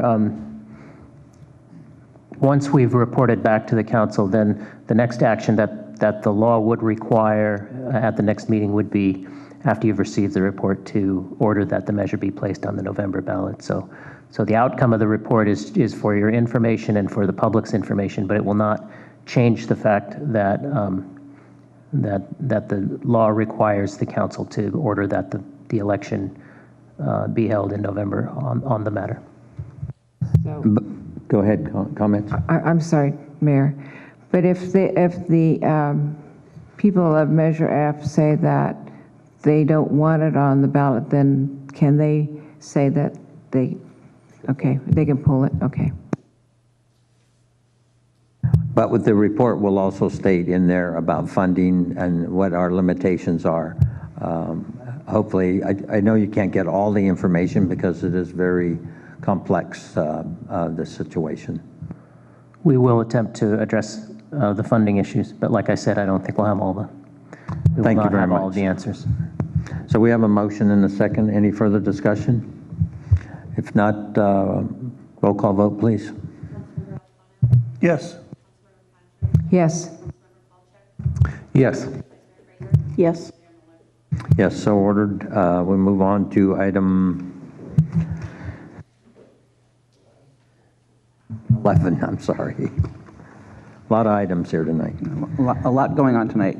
I'm going to let Alex do the presentation for the SAM budget. I just want to, opening remarks on it is, one of the things that we want to make sure of is the city of Half Moon Bay is that we are paying, that we are protecting our ratepayers when we're looking at the SAM budget, that we are making sure that our ratepayers are paying what they need to pay and what they are legally obligated to pay. That's, staff's perspective. Our whole goal here is for the ratepayers. It's not a city issue per se, but it is a ratepayer issue. I'll let Alex walk through the budget and staff's recommendation. Thank you, Stuart. Good evening, Mr. Mayor and members of the council. Alex Kojikian, Deputy City Manager. The item before you this evening is the Sewer Authority Mid-Coast Side fiscal year 2014-15 combined budget. This is one of the annual budgets that come before you for your approval. So just to give you guys a little bit of background on the item, allocation formula. So the way the city pays for the SAM, the Sewer Authority Mid-Coast Side's treatment and operations budget is based on the daily percentage flow of the sewage to the treatment plant. This current fiscal year, the city is paying 50%, and this upcoming next fiscal year, we're going to be dropping down to 48.9. So our flows went down slightly. For collections, that is the maintenance of the 34 miles of sewer pipes that are running throughout our city, along with our pump station maintenance, where we have 3 pump stations. And that budget is based on the hours of SAM employees, staff that are working in our system. And so this year it'll go up a little bit from the previous year, up to 34.9% of that budget. And then for projects, that is based on capacity rights, so how much of SAM the city owns, and that'll stay the same as part of the JPA that was approved almost 40 years ago at 50.5%. So the proposed budget for fiscal year 14-15. So the total proposed budget is a little over $4 million for the operations, and this includes the cost for the entire SAM agency and includes contributions from Montera, Granada, and Half Moon Bay. The total cost for operations, maintenance, and collections is over $4 million. You have $3.15 million for operations maintenance and $869,000 for collections. Half Moon Bay's portion of this $4 million amount is $1.84 million. So for O&M budget, it's $1.54 million and $300,000 for collections. So this is just the overall proposed budget and Half Moon Bay's share. It's just another nice graphic of what I was talking about before. So now there's a third budget that was passed by the SAM Board of Directors, and that was the Plant and Collections Replacement Budget. This budget was of 3 projects that totaled $500,000. Unfortunately, what the board approved did not come back in its form because it's all about wording for SAM JPA. The budget that was sent on behalf of SAM staff to the member agencies was a capitalized maintenance budget, but that wasn't exactly what the SAM board approved. So, but the items that are included in the budget remain the same as what was approved by the SAM board for the plant and collections replacement budget. I apologize, it's it's complicated, but language is everything with a JPA agreement. So the 3 items, the 3 projects that have been sent off to us member agencies or the city to approve was for rehabilitating a portion of the Montero Force main, and that was a $300,000 project. Complete some air valve replacements on the IPS, and then $100,000 for more reliability improvements over at the treatment plant. All three of these projects listed above are very important and need to be completed in the fiscal year 2014-15 timeframe to protect the environment of the coast from possible future sewer system overflows, and those are spills. Staff recommends, though, to only fund the portion of the treatment plant reliability improvement project, which is $50,500, which would be our 50.5% project amount for that $100,000 project for fiscal year 2014. This is due to, in accordance with the SAM JPA, city staff does not recommend participating in funding the air valve replacement project in the Montero Force main rehabilitation project due to three different subsections of the JPA that I have listed up on the PowerPoint. One is the section where it states that we would only be responsible for maintaining the equipment with the IPS and the pump stations for the useful life thereof. Then it had that when the JPA was formed, it was supposed to run till the year 2000.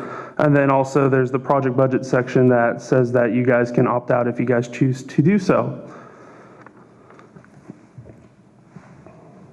So some of the highlights that we have here is the operations and maintenance budget remains flat year over year.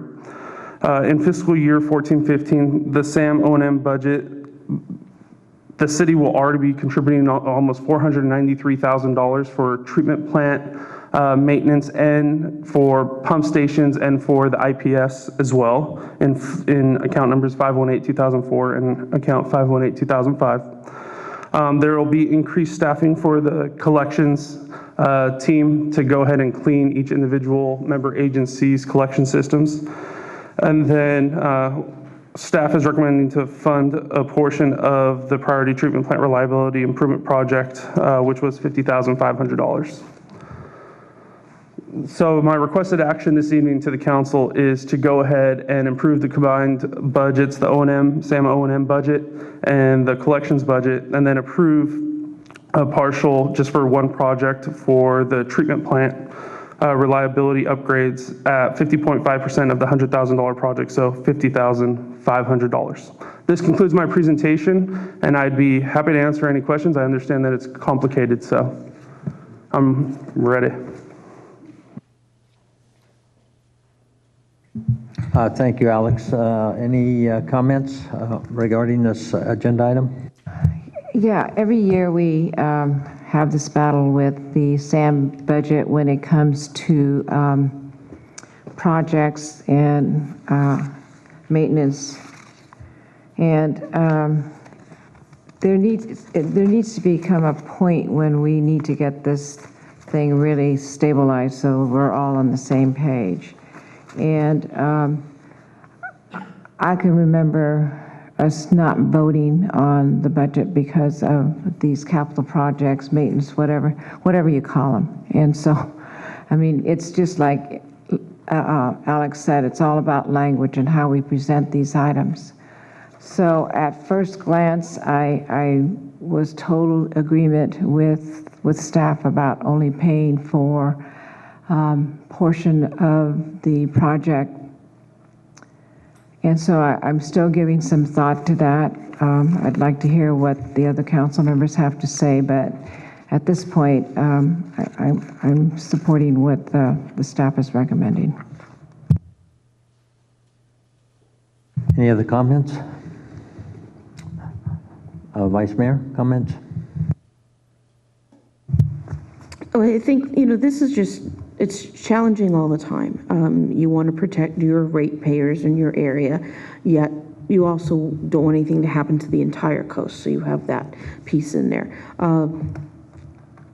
I think there is the question of what is a project and what is a capital project that belongs to an entity. I think so much of that still has to be fleshed out. So I know I'd like to hear from our two SAM board members on this. Kowalczyk? Thank you. So I think there's probably not awareness in the community for the things that we pay for at SAM. So as an example, we pay for projects within the city of Half Moon Bay at the rate of 100%. And we pay for projects that are not in the city of Half Moon Bay at the rate of 50%. You could do the math on that and see that it's a bad deal. Yeah. So, but at the same time, I'm looking at these projects, and I know that is an unequitable situation. But at the same time, we have to look at supporting the most important projects to protect the coast while we continue to resolve this unbalanced situation. And so for that reason, I'm in support of funding and approving the budget for these projects because it's what's needed for the coast. I think if you look at the JPA, there's a tit for tat back and forth tension, and we need to address that, and we have to bring that up at SAM and talk with them about that. But for the protection of the coast, I think this is appropriate. I have a second comment, and I'll ask it at SAM unless staff has the opportunity to ask it sooner. I want to understand the circumstances under which the budget that SAM approved, that we approved as a board, was renamed under a different title. It may sound like a very tiny thing. It is not a tiny thing.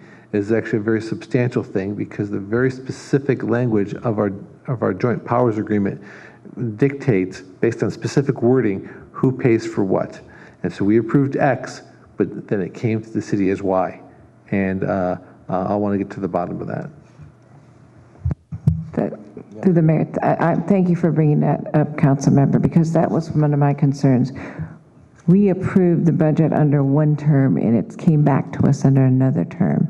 So that's why I'm talking about language and how they change things around to make it so that we end up being the fall guy for having to pay for everything. So I think sometime we've got to get to be able to look at that JPA to find out how we can make this a little bit more manageable and be fair to our ratepayers, because our ratepayers are paying 150%. Councilman Alfano? Yes, Mr. Mayor, this, as we've been saying, this is not a simple matter, and as the sentiments were just echoed, we don't want to have any kind of sewer spill anywhere on the coast. SAM is responsible to make sure that all of this product is treated properly and doesn't affect the environment. That's the responsibility of SAM, and we're part of SAM. But we're dealing with a JPA that's 40 years old.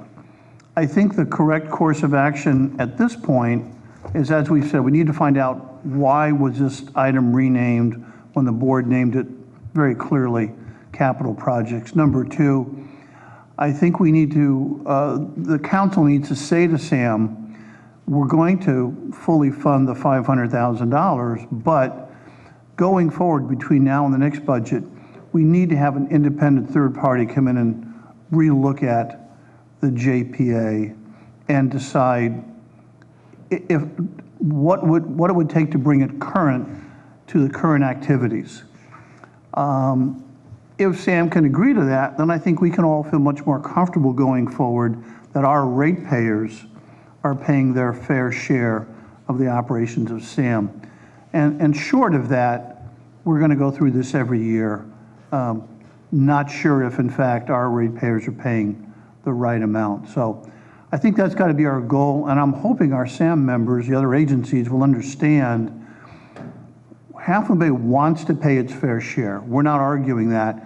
We just feel on anything that's 40 years old, it's time to bring it up to date and verify that it's still, that we need to know what's current and proper for the three agencies. Vice Mayor? Just tackling on the comment for the JPA, I think the biggest issue, and I know our friends from the north have it, is the JPA has an even number. And so many decisions can't get made because there could be a tie, and where do you go from that vote? So if anything is looked at, what is the correct way, the policy? And you're right, given the 40 years from that, with, populations have changed dramatically. I mean, Montera and El Granada have exploded in residences, as well as Half Moon Bay, but they've really gone up from where they were too. So I think there's a whole lot of that in territory. So, a third party may be the way, because I don't think that could be handled in-house. Yeah, it's just so simple when you look at operations and capital and maintenance. It's just, there's got to be a separation there. And for the ratepayers of Half Moon Bay to realize that they're going to be putting up, and we have put up millions of dollars over the years for our neighbor agencies to the north, there has to come a time when it has to be reviewed and looked closely at. The particular word, I appreciate staff going through this, the useful life. In other words, if there's a pipe or a valve that's in your agency that's worn out, the useful life is over. Why do you come back to the other member agencies to assess them to pay for your valve or your pipe or your pump or your roof that's in your, it's really hard to understand. And I don't think there's another joint powers agency in this state that has a 4-4 vote. I don't know. I guess we could research it or whatever, but that's a tough one to try to keep moving things forward. And I do appreciate the two members that are representing the city right now, trying to work hard on that. I don't like them to have to come out of a meeting with one resolution and then be changed somewhere down the line. You don't do that. You all voted and agreed on one thing and then it's changed somewhere midstream. That's bad management, and I don't think we would recommend doing that anywhere. So it's like Groundhog Day. We could sit here and rehash this thing over the years like we have, but this is a time maybe that we have to suggest, as Councilman Alfano mentioned, that we're in agreement at this time to protect the environment, which we always have been, but it's time that Sam grows up and makes a decision to look at the future of the JPA for the next 40 years. So that's my thoughts. Councilman Qualter. Yeah, one more comment is that I am strongly not in favor of approving anything that has been renamed. It has to be done under the of that which we approved at the SAM board. I understand your feelings. But again, we do have to take a vote on this item tonight, and we do have recommendations from staff on it. And here's the requested action. Staff recommends. And, really and truly, when it comes to digging deep into these budgets and all the issues, we appreciate all the work you've done, Alex and staff and interim manager, Stewart. So at this time, if someone would like to make a motion for the requested action, we could call for a vote once we have a motion in a second. Yeah, it's one moment. I just want to read this.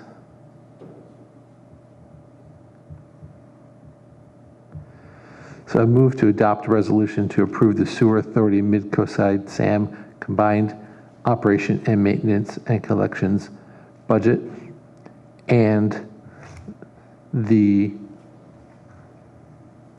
collections replacement budget as named and stated in by the Sewer Authority Board of Directors. And my understanding, based on the council conversation, is that you were recommending to participate to the 50.5% in all three of the projects, not just the one that staff is recommending. I just want to make sure that staff is clear on that. That is my understanding. That's what I'm suggesting and moving. Does the council understand that motion? Do we have a second? Second. So we have a Before you- motion and a pardon me, second, and Mr. maybe Mayor, a before you, clarification, please. Call for the vote. I just want to point out that there is some whereas language in the resolution that we would like to modify. I don't think you need to go through and make line-by-line corrections, but given the staff recommendation, the resolution will need to be revised significantly in order to affect the council's action. So, like I said, I don't think you need to go through and look at the particular language, but we will clean that up before a resolution is prepared for execution by the mayor. Staff, do we understand that revised motion? Did that include with taking a look at the JPA next year? I didn't include that. So we'd have to amend. You can amend the seconder? The motion maker and the seconder can amend the motion. I agree. I need some assistance with that language, seconder. You had suggested language regarding discussing the JPA, and I did not include that in my motion.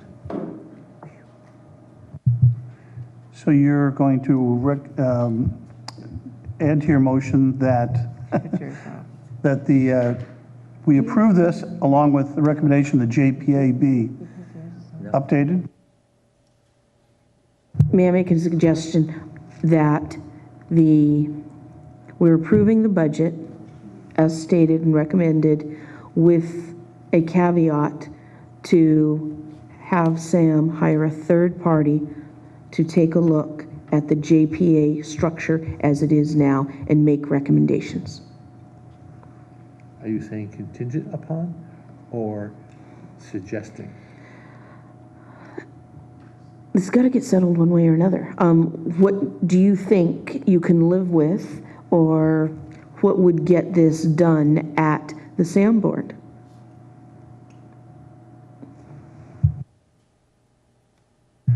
I think the terminology, the city council strongly suggests that SAM board hire a third party to look at updating the JPA.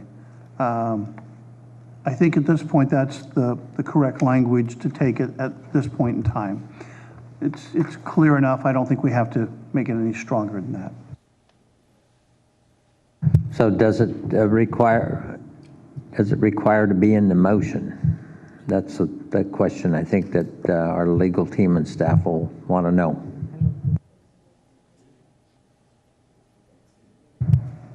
Yeah, we would add language to that effect to the resolution. You want it in the resolution? I think that would be appropriate. Okay, so then the seconder and the maker of the motion agree to that at this time, or no? So my understanding is, let me recap, the motion is to, I'll make a comment first. The comment is that the city council can select to participate in collections replacement projects at our discretion. And the motion is to participate at 100% for the next year. So thus approving the collections replacement budget at 100%. I mean, all the items, as well as the combined operation and maintenance and collections budget, with the addition that encouragement to discuss opening the JPA. Is that correct? Yes, I second that. Staff have that recorded properly? So we have the motion and a second. Staff with comment? Got it recorded properly. Just want to let you know, Mr. Mayor. Thank you very much for that. So at this time, if we have no further discussion, we can have a roll call vote on the motion. Yes. I'm going to vote no, basically because I have never believed in the city of Half Moon Bay having to pay for capital projects for the other member agencies. And I know it's in the JPA, and since this is my last term that I can have any kind of impact, I am voting no. Yes. Yes. Yes, 4-1, recorded vote. And we will move on now to the next item on the agenda. So this is the review of recommendation of no change in sewer service charge rates for 2014, 2015. We had discussed this at the previous city council meeting. Even though you've added about $200,000 worth of expenses above and beyond what we had anticipated, there's still not a need for a rate increase. There's still enough money that we're charging based on all the fiscal prudence that you've shown in the past that we're able to afford that. We also have some money available in reserves for if additional emergencies happen during the year. So based on everything you have done in the past, we do not need to do a rate increase this year. I think that shows good forethought in the past. And what staff recommended last time is that we would be working with SAM to look at their 10-year budget, 10-year capital budget, to figure out what their needs are going to be and how our ratepayers are going to be able to afford that. And then also look at the capital projects that the city needs to do and see how the ratepayers can afford that at the same time. So with that, I would just recommend that this is a year that we spend more time planning than we do raising rates. A discussion with staff's comments? I just want to make a philosophical comment, and that is, this is the reason why when it comes to me as a member of the City Council on the sewer fees, to be really proud that we don't have to increase our fees because we have been diligent. And it's the same thing with our capital projects. And so I really get irritated, to say the least, when we have to put our hard taxpayers' money into accommodating the other agencies. So I just want to thank this council and staff for really keeping on top of this, so our ratepayers don't have an increase this year. Any further discussion? I agree. I think, we ask all of our ratepayers for a number of things, but I think this is an opportunity where we showed that we've done the right thing, we've saved, and for this budget year 14-15, we are not looking at an increase, which I would imagine we're probably one of the only agencies around to ever do this, but at least we're doing it tonight to show courage that we don't need to keep hitting them up. So that's my comments. If there's no other comments, I would move that we confirm staff's recommendation of no charge in sewer service charge rates for the fiscal year 2014-15. I'll second. I moved in second. Roll call vote, please. Yes. Yes. Yes. Yes. Yes, so ordered, 5-0. And moving on to 413. Scott, you're back on again, please.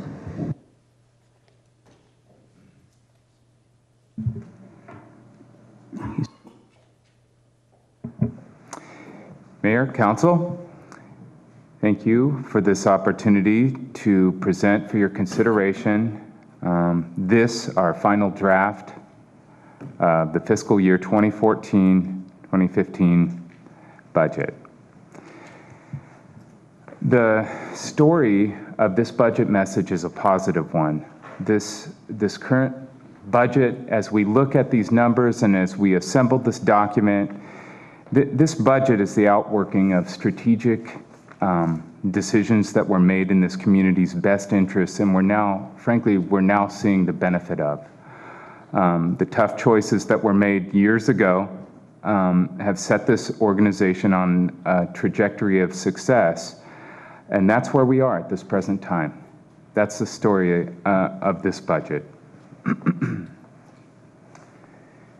So the budget process, it's been a long time getting here. As you know, the process spans many months and a number of iterations and until we arrive at a draft for adoption. Every department has met with finance in the assembly and review and reworking of this draft.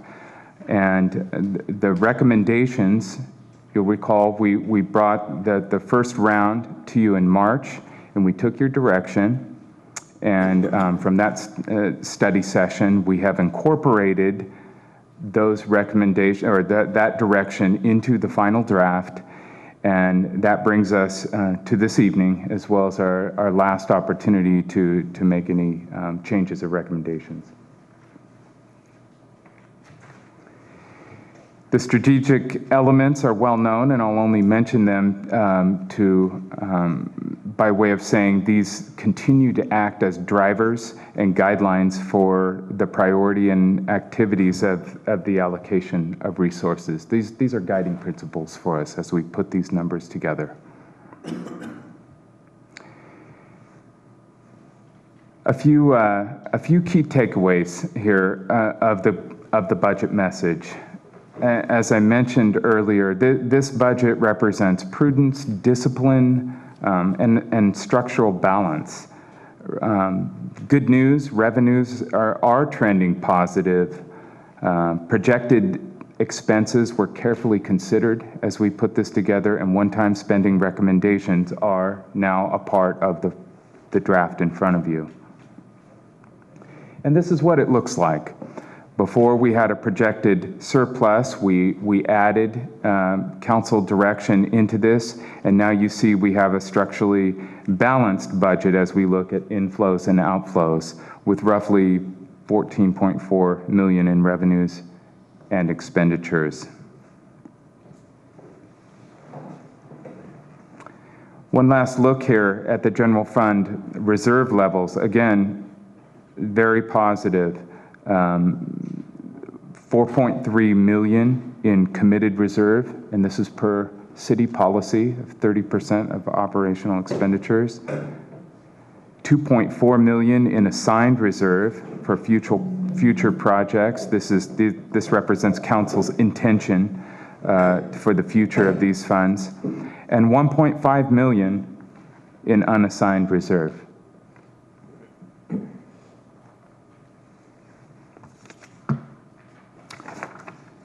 Look here at other funds.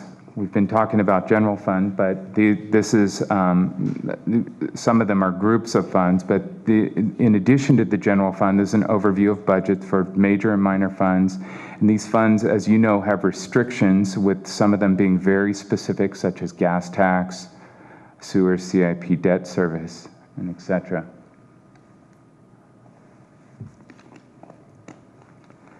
One-year capital improvement plan, and I have to apologize that I just realized I picked up an incorrect number here. That should be 2 million up top. The table in your staff report is correct. So this represents, topping the list there though, are streets, as you know, Highway 1, Main Street Bridge, Sewer, and Library. And the total, so the total should be 9.9 million. And the 5-year CIP plan, totaling, the total is actually 85.2. Again, I picked up the incorrect number based on my calculations there.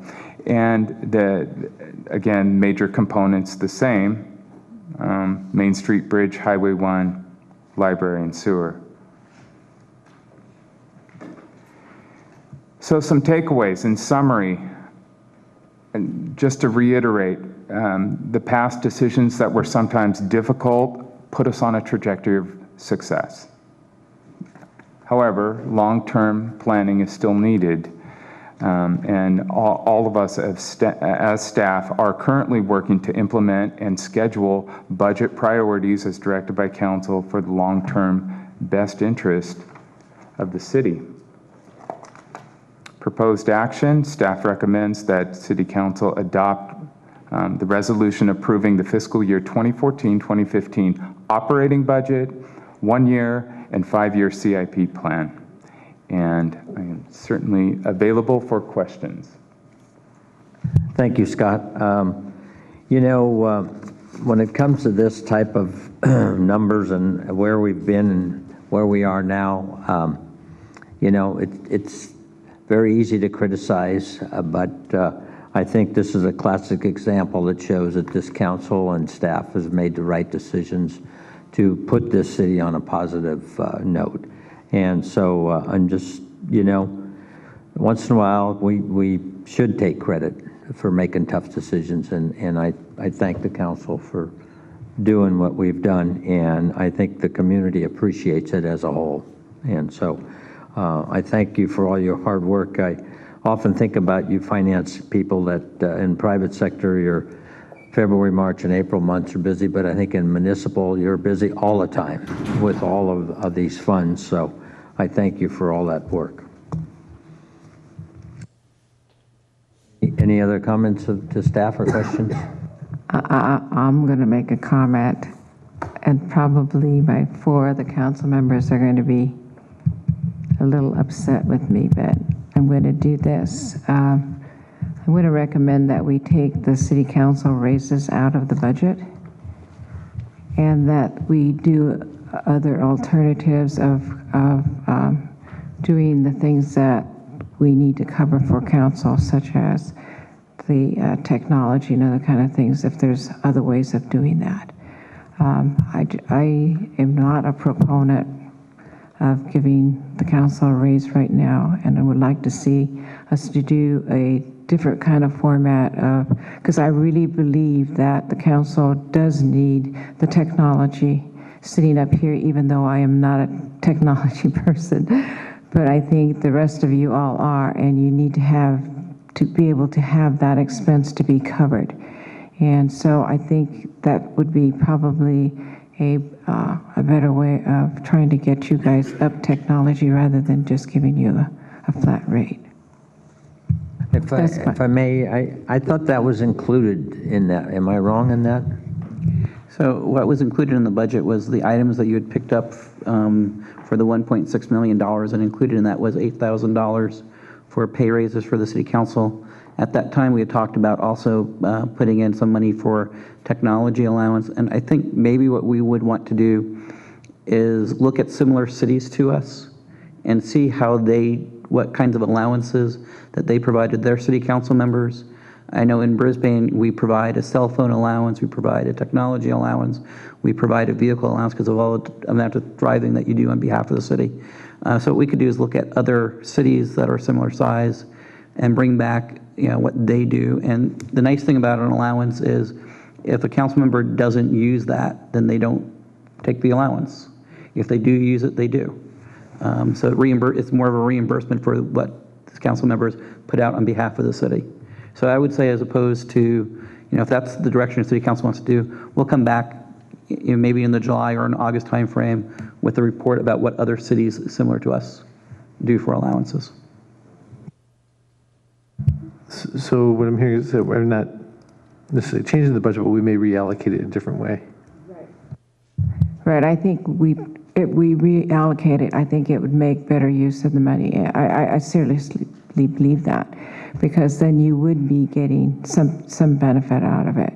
Because most of all of us, the money we get, you donate it back to something else, and so you end up having to do all your technology and things. So I think having served on the council, I mean, all my money goes to scholarships or other things and stuff, and you end up buying all the technology things that you need to buy. That really makes your job easier. Not for me, but for you guys. Well, I think as mayor, the last few weeks with cell phones, it's been quite expensive with the cell phones, because responding, and I got a hunch the media is calling me right now. I've gotten a couple of calls buzzing here, but so can we agree to move forward with this process and have staff review city council funds? And I'm okay with that because it's really the technology piece. So an iPhone is $600 if you don't have someone's plan. I mean, this is $700, $800, $900 for that. So what I'd be looking for coming back from staff is something that, say, is that almost issues someone new technology for each term. So you get an iPad, you get a new iPhone or whatever cell phone you like. And then in addition to that, a monthly technology upgrade. So say I pay almost $100 for my Wi-Fi cell on this. So something that does that, but an initial amount of money that every 4 years, because technology does change every 4 years. So I would like it phrased in a term that people get their technology in addition, because that's what I would look. It's not so much council needs a raise, just like to keep up with what people have spent, and I think that's only fair. I absolutely agree. I think the cost of all that, it needs to be covered. I mean, and it gets really expensive. Through the mayor. So I'm going to withhold most comments, but not all comments, until we see sort of a benchmark or what some of those cities are doing. At the end of the day, if the mayor is giving an extra $100 for a scholarship out of his whopping $270.05 a month, if he was making another $100, that would certainly be more benefit to his family. And same thing for me, likewise for me, my family, and what I'm able to do with it. So I want to see what the benchmark is. Clearly, I think there's not been an increase in council compensation for like a decade. So it is not unreasonable to think about doing that. So, but let's see what the benchmarks are. We'll come back. Yeah, I believe they did present us the benchmarks for salaries of other ones, so we could balance it all out and see where it's at there. And as I said, again, the community is giving and sharing, and when you do get to a function that is sponsored, normally you end up donating more.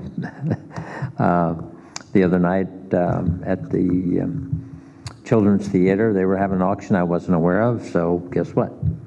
We donated. So we'll keep going from there. So are we comfortable with this agenda item at the moment, 13? So a motion, please. I move to adopt the resolution approving the fiscal year 2014-15 operating budget and the 1-year and 5-year capital improvement plan budgets. And on a personal note, it's not really a spending spree. It's distributing money back into the community that they've asked for.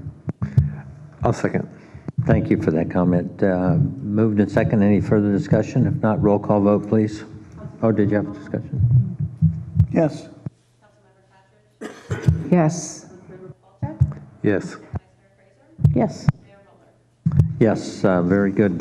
Talking about putting back into the community, Lieutenant Muncie, thank you for your patience, or I'm not sure who's, and Michelle. Both of you, so thank you. Welcome. I think it's a tag team.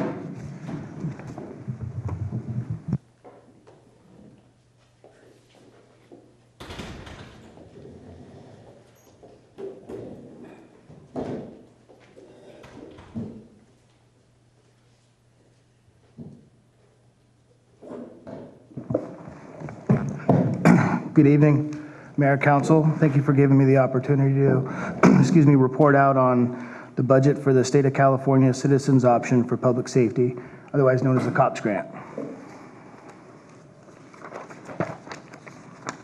For the fiscal year 14-15 COPS Grant, Half Moon Bay will be awarded $100,000. I know the city is very aware of this. We've been part of this project for over a decade now.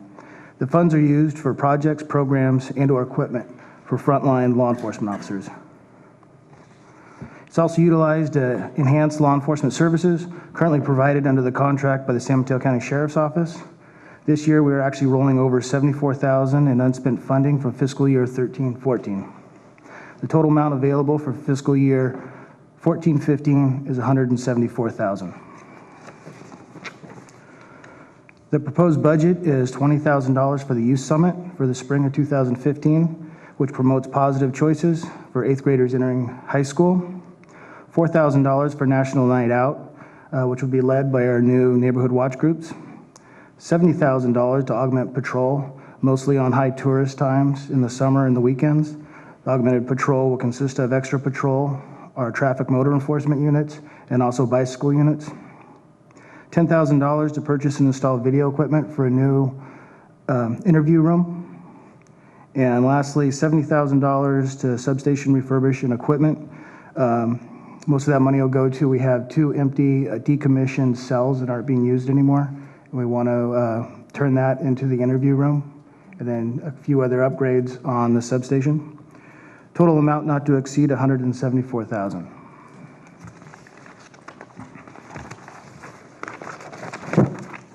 In summary, staff recommends that council adopt a resolution authorizing the finance director to accept the state of California Citizens Option for Public Safety Grant Funds for fiscal year 2014-15 for $100,000. Further approve the use of those funds on projects, programs, and equipment that meet the conditions of the grant. Thank you. May I ask a quick question, Yes, sir. Lieutenant? On the holding cells decommissioned now, so there's no more holding of a suspect, then they're delivered elsewhere? Yes, that is correct. So they've been looked at and decommissioned through the Board of State and Community Corrections. And they're just sitting there empty rooms at this time. Thank you. So in other words, they're not adequate any longer? No, the locks have been taken off. They're not even usable. Very good. Thank you for that update. Any other questions of Lieutenant Muncy and Michelle? Just to say that I think this was great in the Youth Summit, as we saw, was such a positive force for the community. Kids were still talking about the speakers and just being able to use and see all of the cool equipment the sheriffs, the FBI, and SWAT teams have. So, and then National Night Out, I think that's important, as we need to empower our citizens to be more aware of things going on in their neighborhood. So I think this is all great. Okay. I would move to adopt the resolution authorizing the finance director to accept the State of California Citizens Option for Public Safety Grant Funds for fiscal year 2014-15, $400,000, and approve using those funds on projects, programs, and equipment that meet the conditions of the grant. Second. Moved in second. Any further discussion? If not, roll call vote, please.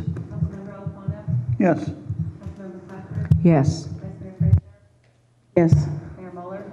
Yes, I believe Councilman Kowalczyk just stepped out for a moment, but I'm sure he would support our motion. Oh, I guess that's not ghost voting, right, Tony? In Sacramento, we can't do ghost voting. Got to have a little humor after what we've been through tonight. Well, if we need him, I'll go drag him out of wherever he is. I think we have a 4-0 vote. So ordered. Moving on. Sorry. For the establishment of the Half Moon Bay Bicycle Pedestrian Advisory Committee, one of the things that we left out of this is the number of participants and how those participants would be recruited. What I would recommend is maybe you put this off until a later meeting so staff can do a little bit more work and give you a plan for how many people you would have on the committee and how we would go about advertising for those people and what types of skills, what type of a skill set we would be looking for. So that would be our staff's recommendation at this point. Councilman Alfano, and then I'll get back to you. One recommendation to staff, I think what helped us get some really good people on the GPAC committee was appointing a subcommittee that worked on it. And Naomi and I, in some cases, reached out to people, asked for names. And I think we need to be proactive in these cases. So I would recommend we might consider, again, creating a council subcommittee to get the absolute best candidates. And that makes sense. I mean, one of the things that are really important for this is that, the Bicycle Pedestrian Advisory Committee does a lot with the Safe Route to Schools.